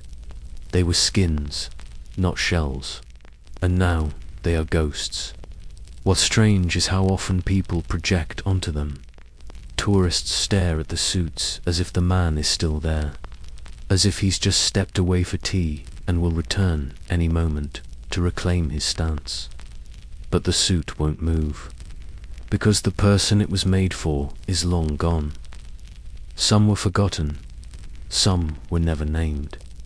Others have plaques, long biographies, timelines of battles and titles, but none of them get to speak anymore. The armor does that for them, which is dangerous, because armor doesn't tell the truth. It tells a version. It shows strength, but not hunger. It shows discipline, but not doubt. It shows power, but not the nights spent alone with a cup of sake and a head full of unsaid things. When we look at the empty suit, we see only what we're told to see. But what if we imagined something else? What if, instead of honor, we saw exhaustion? Instead of victory, restraint? Instead of legend, a man who once removed this armor and stared at his own bare chest and asked softly, what was I protecting? Because armor protects the body, but it can also conceal the soul. And when we put it on display, without context, without contradiction, we risk turning real lives into mannequins.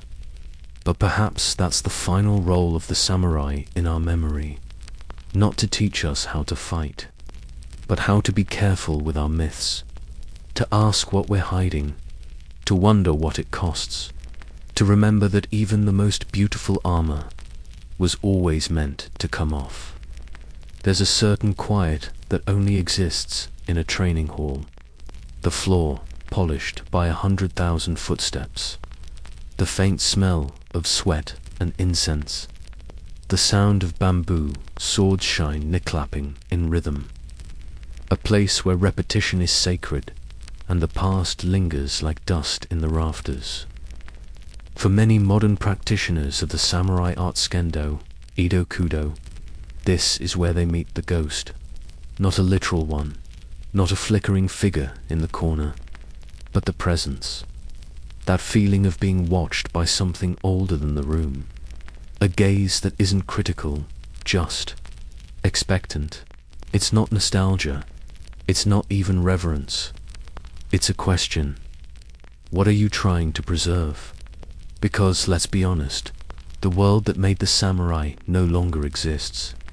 There are no more lords to serve, no provinces to defend, no mandates to die for honor. The stakes are different now. The rituals remain, but the meaning shifts.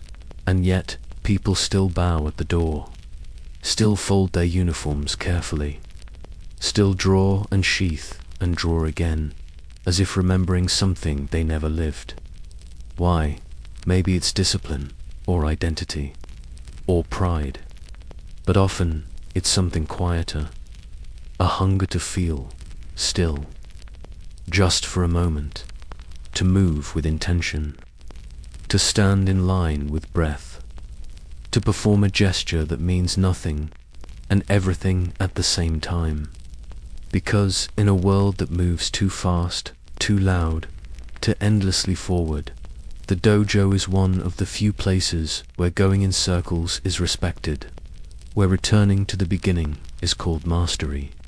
And in that movement, that repetition, the ghost stirs, not to haunt, but to remind, that the sword was never just for cutting, it was for learning how to stop, that the bow was never just for killing, it was for finding your breath, that bushido was never just about death, it was about choosing how to live. And the echo in the dojo, it's not just footsteps, it's the sound of someone long gone whispering, "You don't need to be me, just be honest." In the years after the Meiji Restoration, after swords were banned in public, after the samurai class was dissolved, many former warriors were told to adapt, to modernize, to move on. Some shaved their top knots, some put on Western suits, some went abroad, serving as diplomats or guards, always too formal, always slightly out of place. But many quietly, stubbornly brought their swords with them, not worn on the hip, but packed in luggage, tucked under floorboards, wrapped in cloth and hidden beneath beds, like relics from a life they weren't ready to leave behind. They didn't carry them to fight, they carried them to remember, not in public, but in private, a kind of personal myth, a weight you could touch, a past you could still polish. Some would unwrap the blade once a month, oil it, whisper to it, not words, exactly, but presence, a silent greeting, like visiting an old friend who no longer speaks. For others, it became a burden, a reminder of everything lost, everything sacrificed for a code that no longer paid dividends. The sword became a museum piece in their own home, and eventually it passed to their children, and then to strangers, and now to glass cases. But still, the suitcase story lingers, of a man in a bowler hat, boarding a train with a wrapped blade tucked under his coat, not out of defiance, out of longing. Longing for a world where his gestures had meaning, where silence was respected, where death, at least, had choreography. Today, we might find that gesture eccentric, sentimental, even foolish. But maybe it's something else. Maybe it's what we all do, in our own way, carry symbols of our past unspoken, impractical, a little too heavy, not because we can't let go, but because some parts of us were never meant to be replaced, only remembered, tucked into hillsides, behind villages, between rice paddies and pine forests. There are shrines, hundreds, thousands. Some are grand, lacquered gates, stone foxes, chanting priests, but many are small, barely more than a weathered roof and a wooden box for coins, offerings of sake, a wilting flower, a charm tied with fading string. And in some of these quiet corners, you'll find something unusual, a sword wrapped in cloth, placed not on an altar, not in display, just resting, as if someone left it there to sleep. These are not war trophies, not sacred relics. They don't belong to temples, officially. They belong to stories, and no one talks about them. Not in the loud way, not in books. But locals will sometimes mention, gently, that shrine, it's for someone who left his name. which is their way of saying a samurai, perhaps a ronin, perhaps someone who could no longer follow the path, who walked into the forest unarmed, who laid down the blade not with anger, but with resignation, not surrender, just the quiet decision that the story was over. These shrines aren't recorded, not formally, but they are visited by travelers, by the lost, by the curious. Some leave coins, others letters. Once, someone left a children's drawing of a man in armor holding hands with a cat. No explanation, just presence. Because sometimes we need a place to grieve the people we didn't become. To bow not to gods, but to the version of ourselves we left behind. The sword at these shrines is not a warning, it's not a threat, it's a whisper. A reminder that even those who lived by the blade eventually had to lay it down. And when they did, they asked for a quiet place, not to be worshipped, just to be remembered, softly, as someone who once tried to live by a code, and finally chose peace. There's an old tale, often told in tea houses and temple schools, about a samurai who dreamed of dying. Not once, every night. In the dream, he stood on a battlefield, alone. No enemy, no storm, just a blank plain, soft wind, his armor untouched. He would draw his sword, hold it in both hands, and wait. Nothing ever came. No war, no signal, no reason, just the stillness.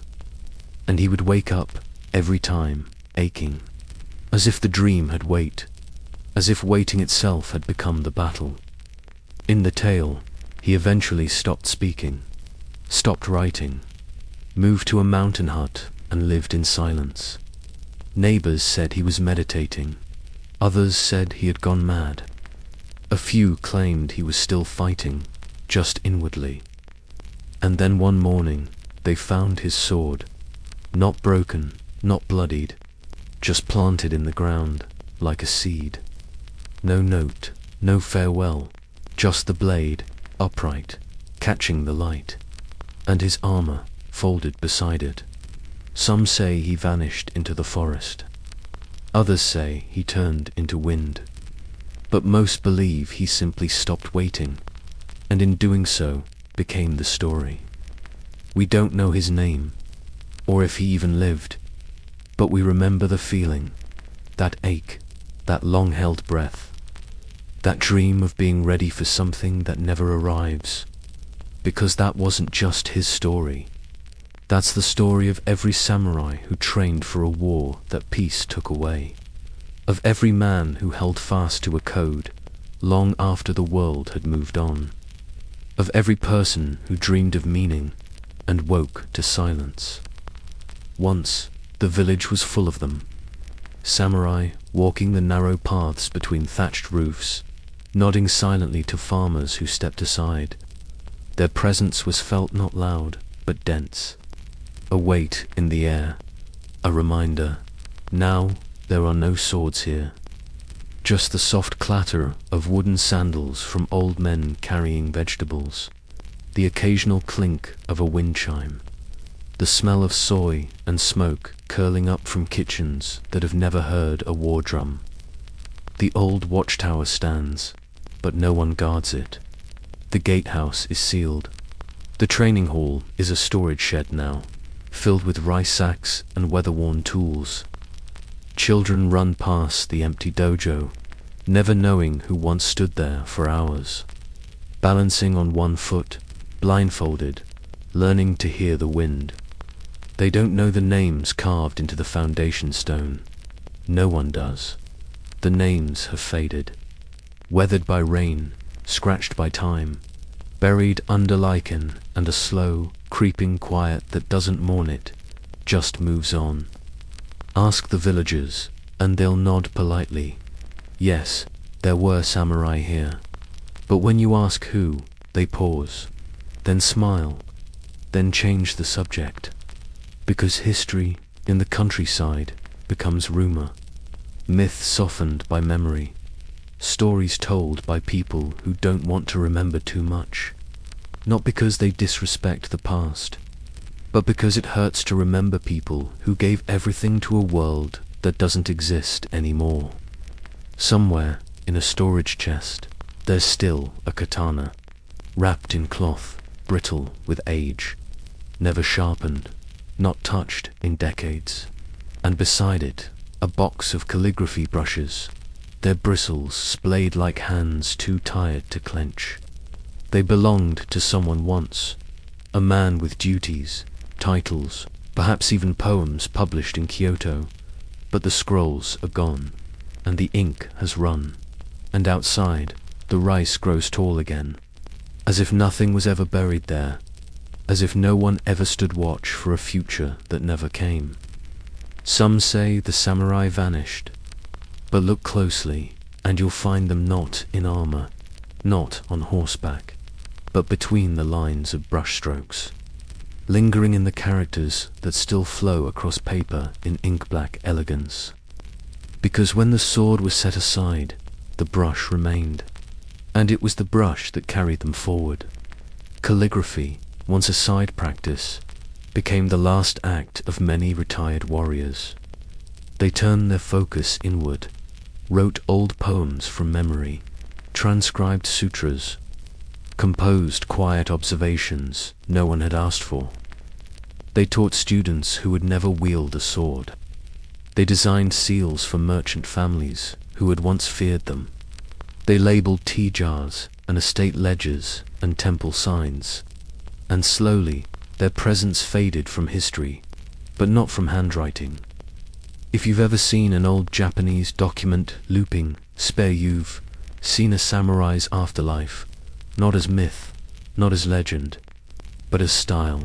There's something haunting about that.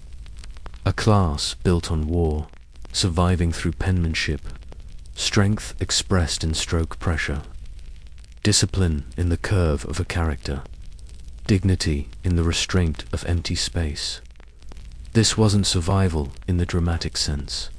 No last stands, no defiant rebellions, just continuation, quiet, intentional, a life reshaped without complaint.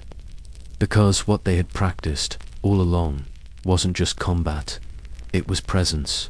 And presence doesn't need a battlefield, it just needs a moment, a page, a breath before the brush meets the paper. Even today, students learn to write the old way. They hold the brush a certain distance from the paper. They pause before they begin. They don't rush, they wait. And in that waiting, something remains. A whisper of posture, a rhythm of control, a ghost of someone who once held a sword with the same care, and who, in the end, chose ink instead of blood. Not every tradition is designed for the future. Some are meant to stay where they were born, in a time, in a place, in a set of circumstances that no longer exist. The code of the samurai, for all its discipline and poetry, was never intended to outlive the world that created it. And yet, it lingered. Bushido was repackaged, reframed, used in schools, in armies, in companies. Samurai values honor, loyalty, self-sacrifice were lifted out of scrolls and dropped into modern life like ancient coins melted into new currency. But something got lost in translation, because what was once a personal, painful ethic written in blood and failure became corporate language, slogans, bullet points in leadership manuals, principles sold without their price tags. You hear it now in boardrooms, lead with honor. You read it in self-help books. Discipline is destiny. But few of these voices mention the silence, the fear, the heartbreak, the years spent waiting for orders that never came, the families shattered by obedience, the smiles that masked entire lifetimes of repression. The samurai code wasn't a productivity hack. It was a survival strategy. It was how a man held himself together in a system that gave him status but stole his softness. It was how he endured the weight of expectation, the ambiguity of orders, the loneliness of never being allowed to ask why. When we borrow from bushido today, we often do so selectively. We want the pride, not the poverty, the elegance, not the emptiness, the strength, not the strain. But maybe, if we listen closely, if we let the code remain flawed, remain real, we can learn something deeper. Not how to be more efficient, but how to endure with grace, how to fail without losing our self-respect, how to be loyal without losing our voice, and how to carry a burden, even when no one sees it, even when no one thanks you, even when the world has forgotten why you picked it up in the first place. They were raised in silence, not out of neglect, but out of reverence, or maybe fear. The children of the last samurai, the ones born after the swords had been put away, after the castles had emptied, grew up in homes that whispered instead of declared. Their fathers rarely spoke of their service, not because they were ashamed, but because there were no words left. What could they say? That they had once been important, that they had once mattered, that they had been taught to die before they were taught to laugh. Many of these children watched their parents become smaller, not physically, perhaps, but spiritually. Men who had once ridden through cities now shuffled to post offices. Men who once studied war strategy now counted coins for grocers. Their posture remained perfect. Their hair was combed. Their silence was absolute. And the children, they adapted. They learned to live forward. They studied science, law, commerce. They moved to Tokyo. They wore Western clothes. They stopped bowing quite so deeply. They read about the samurai the way you read about myths, curious, impressed, but detached. Some were proud, some were indifferent, some resented the weight of the name, because being the child of a samurai came with shadows. You were expected to be composed, graceful, loyal, traits you might not understand or want.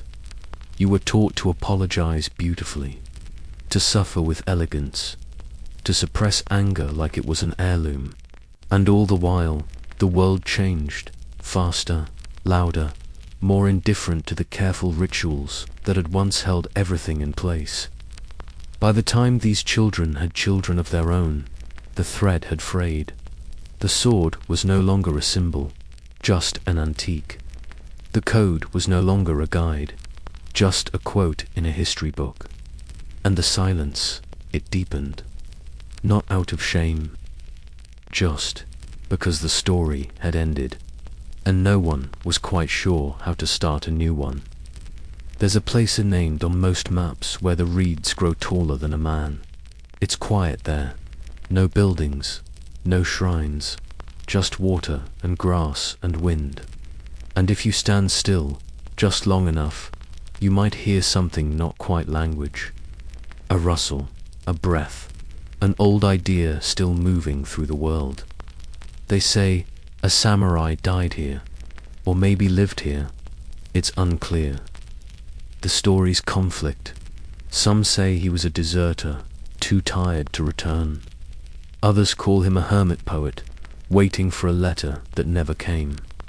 A few insist he was simply a man who decided one day that he'd had enough of words like honor and duty and should. What is known as this: a sword was found, rusted beyond use, sunk in the muck.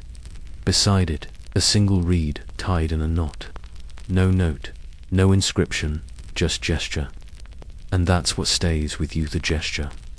As if someone, in the last moment of clarity, tried to say, this is all it ever was. A knot in the wind. Because the samurai dream didn't end in battle. It ended in places like this. Wet, unwitnessed, real. Not in the scrolls, but in the fields. Not in fire, but in fog. And maybe that's the truest legacy. Not the armor or the code, not the statues or the myths, but the echo of someone walking away from everything they were supposed to be and becoming something smaller, something softer. Someone who listened, finally, not to their orders, but to the wind. Every samurai carried two swords, the long one katana, the short one wakizashi. Together, they were known as daishu, big little, a matched set, a visual declaration of status. The soul of the warrior worn at the hip, but they were heavy. Not just in weight though, the metal, the fittings, the layers of lacquered sheaths certainly added up. They were heavy in what they represented. To carry them was to carry expectation, legacy, control, a signal to the world that you were trained, trusted, dangerous if necessary. But here's the quieter truth. Most samurai did not draw their blades in rage or glory. They drew them in silence, in grief, in ceremony. The wakizashi, in particular, was kept close even while sleeping. It was the last resort. The private blade, the one you used not against an enemy but against yourself, if it came to that, and it often did. Not because the samurai were suicidal by nature, but because their world offered them no exit without performance.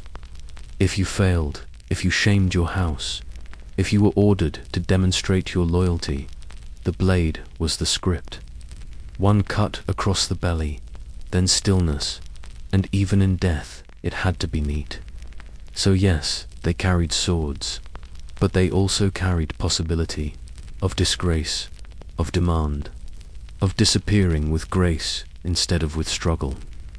The sword was a promise, but not a promise of violence, a promise that you belonged to something, and that if that something asked for your life, you would offer it not with a scream, but with silence. That's the weight they carried, everywhere, always. Not just on their belts, but in their sleep, in their smiles, in their stillness. You could always tell a samurai was near. Not by the sound, though there was a rhythm to their step, a certain precision in how they moved, but by the scent.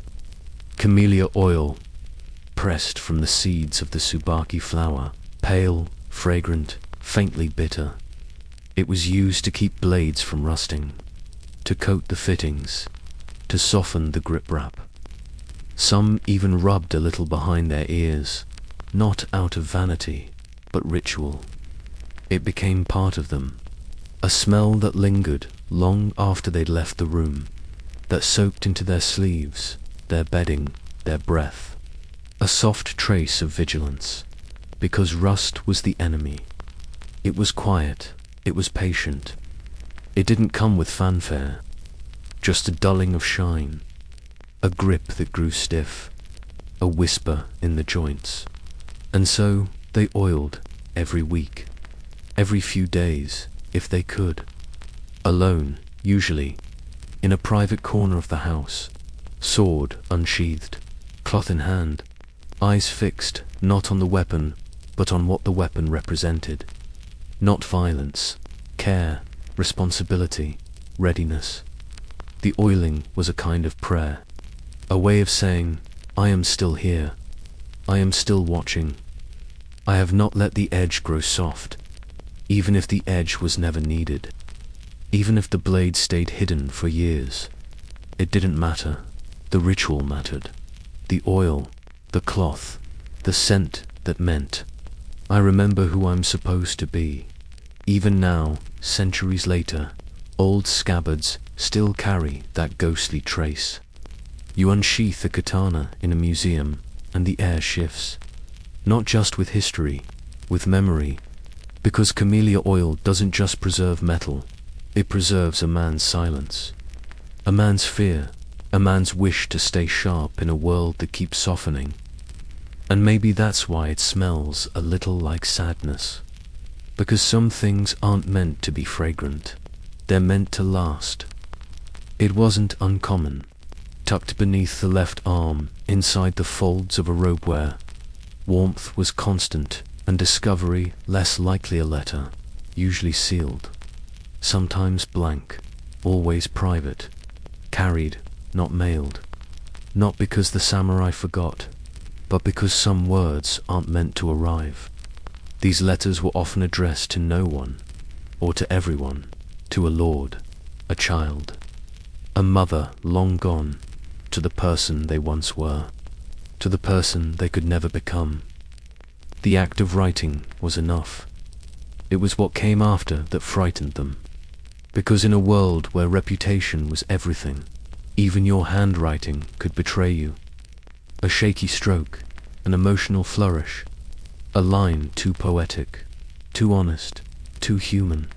And so the letter stayed hidden, tucked near the heart, close to the ribs, wrapped in silk or paper, or nothing at all.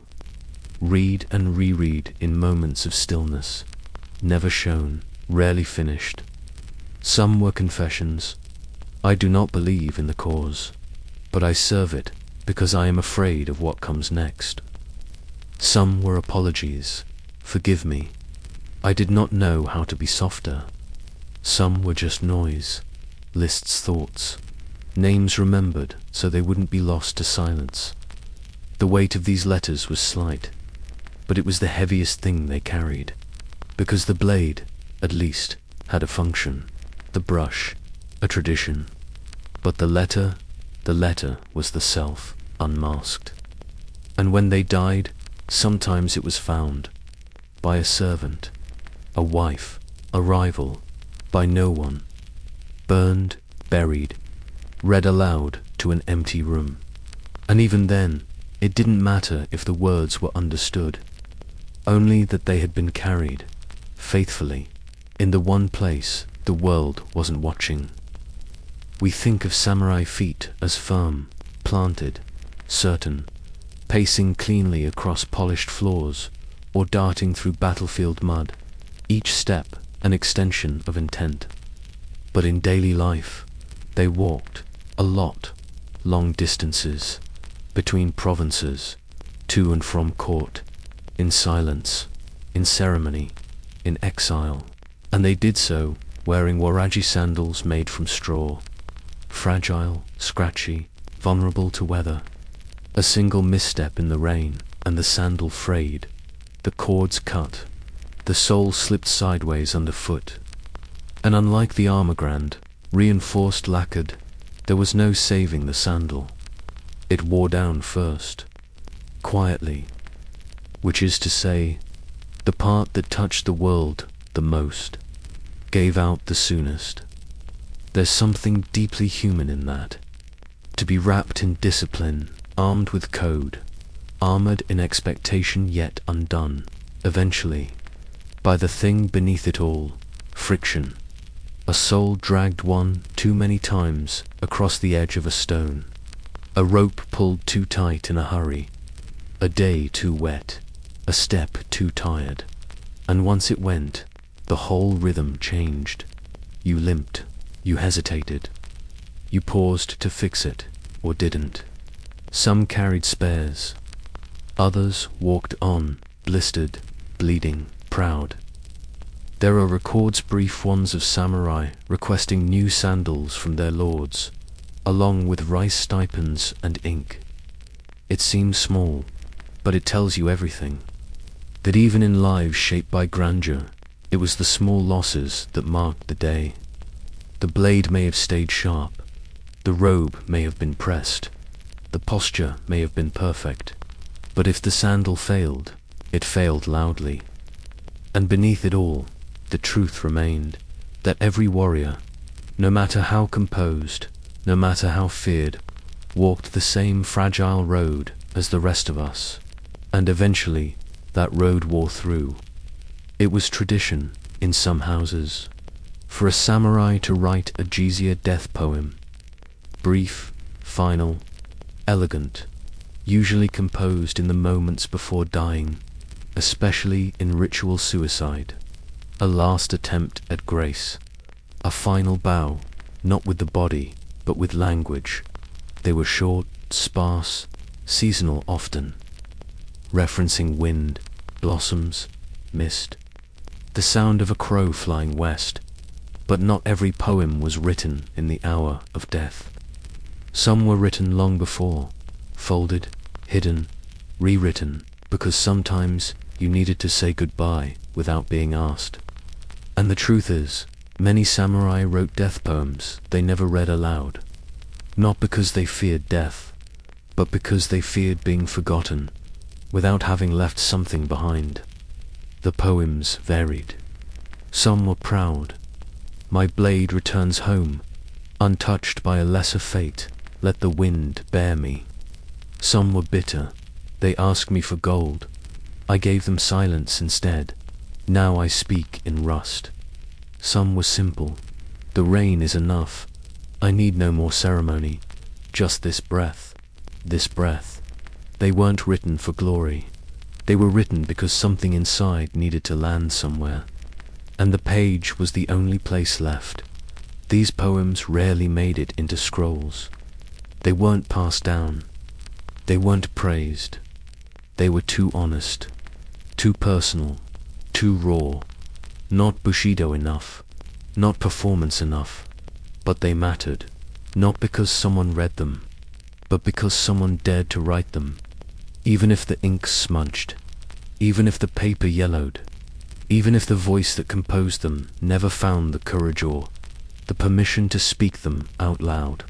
Somewhere, perhaps, beneath a floorboard or in the fold of an old sleeve. There's still one waiting, unread, unheard, undone, but true. In every great house, there was at least one lantern that stayed lit. A vigil flame, not for illumination, really. The halls were already lined with candles and lamps. This one burned for a different reason. Symbolic, ceremonial, spiritual. If you asked the right person, they called it the soul light. It stood near the ancestral altar, or just inside the main gate, depending on tradition. Always elevated, always protected from wind. Its job, simple, to keep watch. Over what? That was never clearly said. Over the ancestors, perhaps. Over honor, over the path, or maybe just over the idea that someone, somewhere, was still paying attention. And here's the quiet truth. Sometimes, that flame kept going long after the house had emptied, after the lords were gone, after the swords were sold, after the children had left for the city and the doors were barred, not out of ritual, but dust. Still, it burned. Sometimes because a retainer remained old and unpaid, too loyal to leave. Sometimes because a neighbor came by once a week to refill the oil, whispering a prayer they didn't quite believe. Sometimes, no one knew why. But the flame was there, flickering, stubborn. A breath in glass, not for glory, not for gods, just in case. In case someone came back. In case someone needed to know they hadn't been forgotten. In case memory itself needed light to find the door. We don't think about that often, what it means to keep a light burning for no one in particular.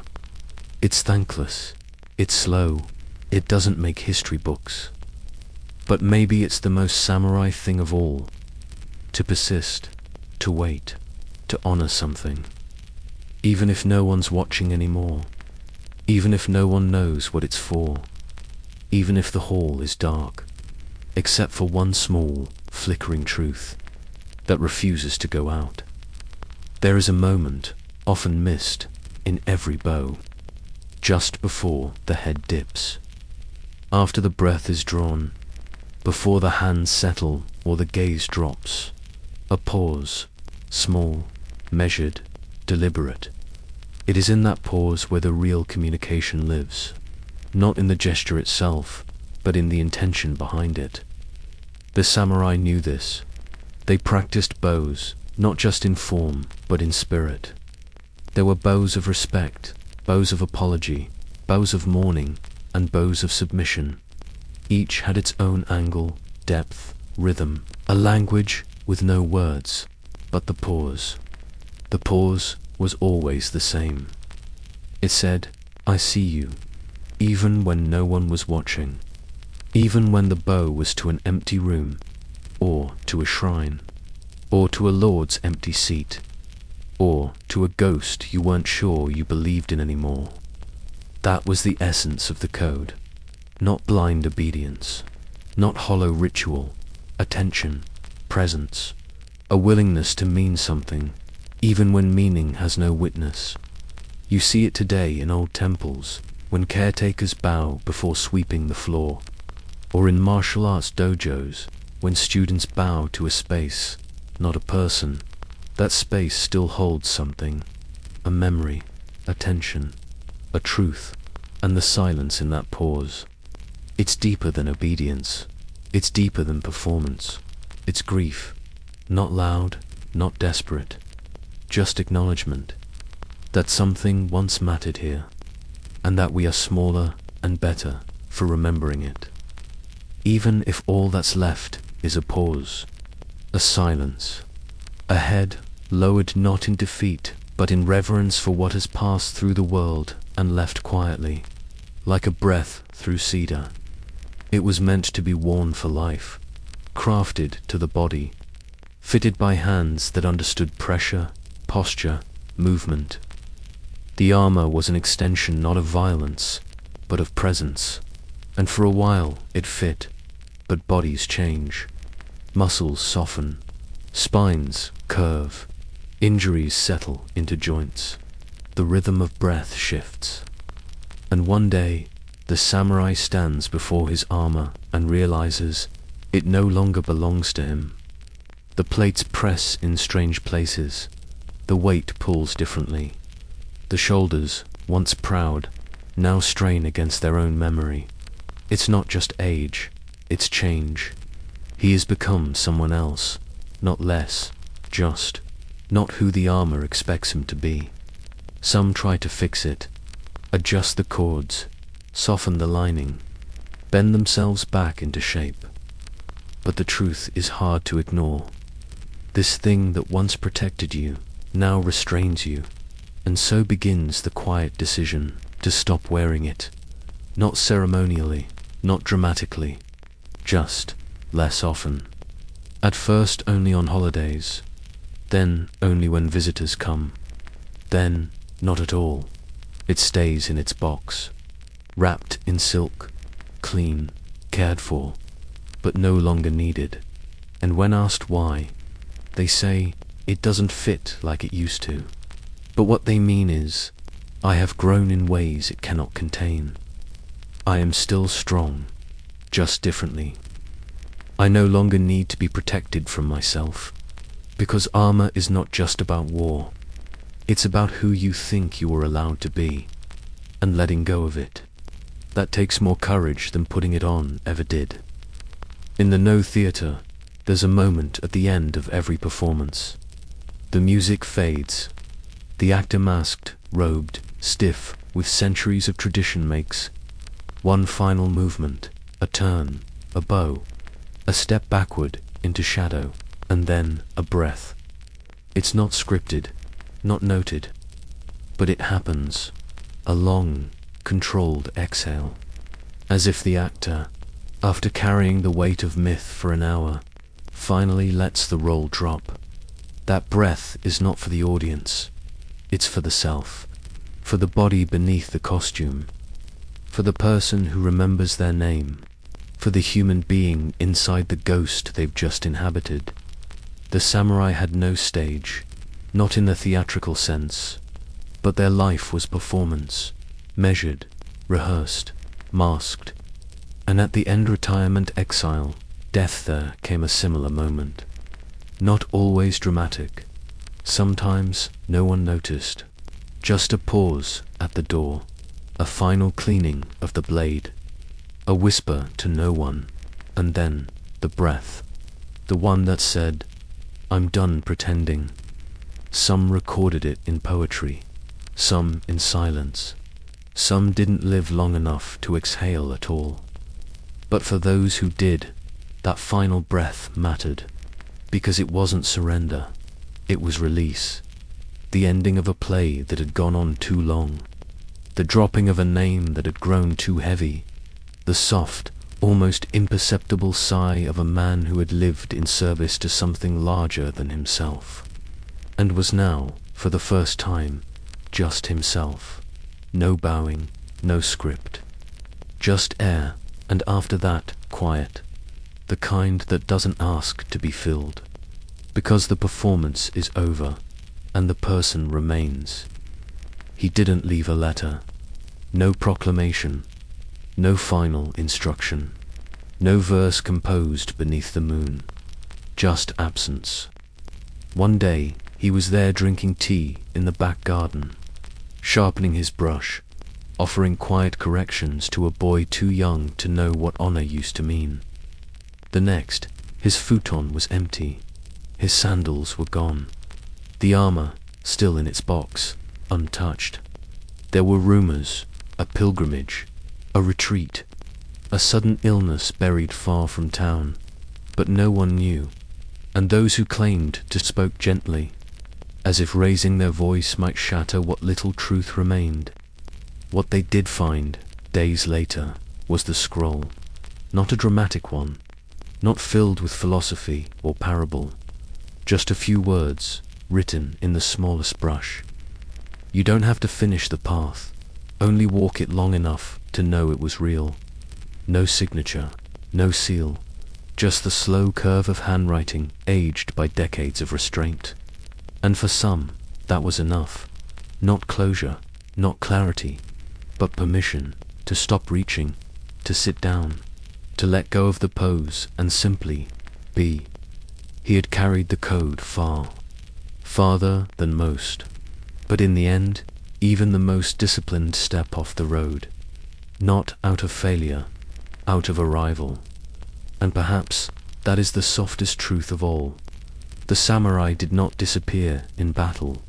They disappeared in stillness, one by one, in the quiet, leaving behind only the shape of a life well held, and the faintest echo of a goodbye that no one needed to hear to understand. Thank you for staying with me through the night. Whether you listened wide awake or drifted off somewhere back in scene 3, I'm grateful you let this story keep you company.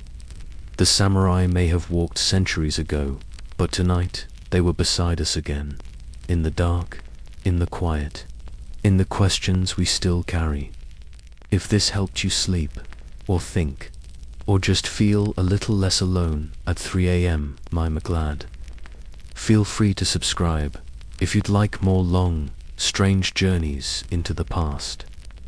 No pressure, of course, but if you do, I promise to always bring the same kind of stories, slow, human, and just a little haunted. And if you're still awake, maybe let me know where you're listening from, or what time it is. Until next time, be gentle with yourself, and good night.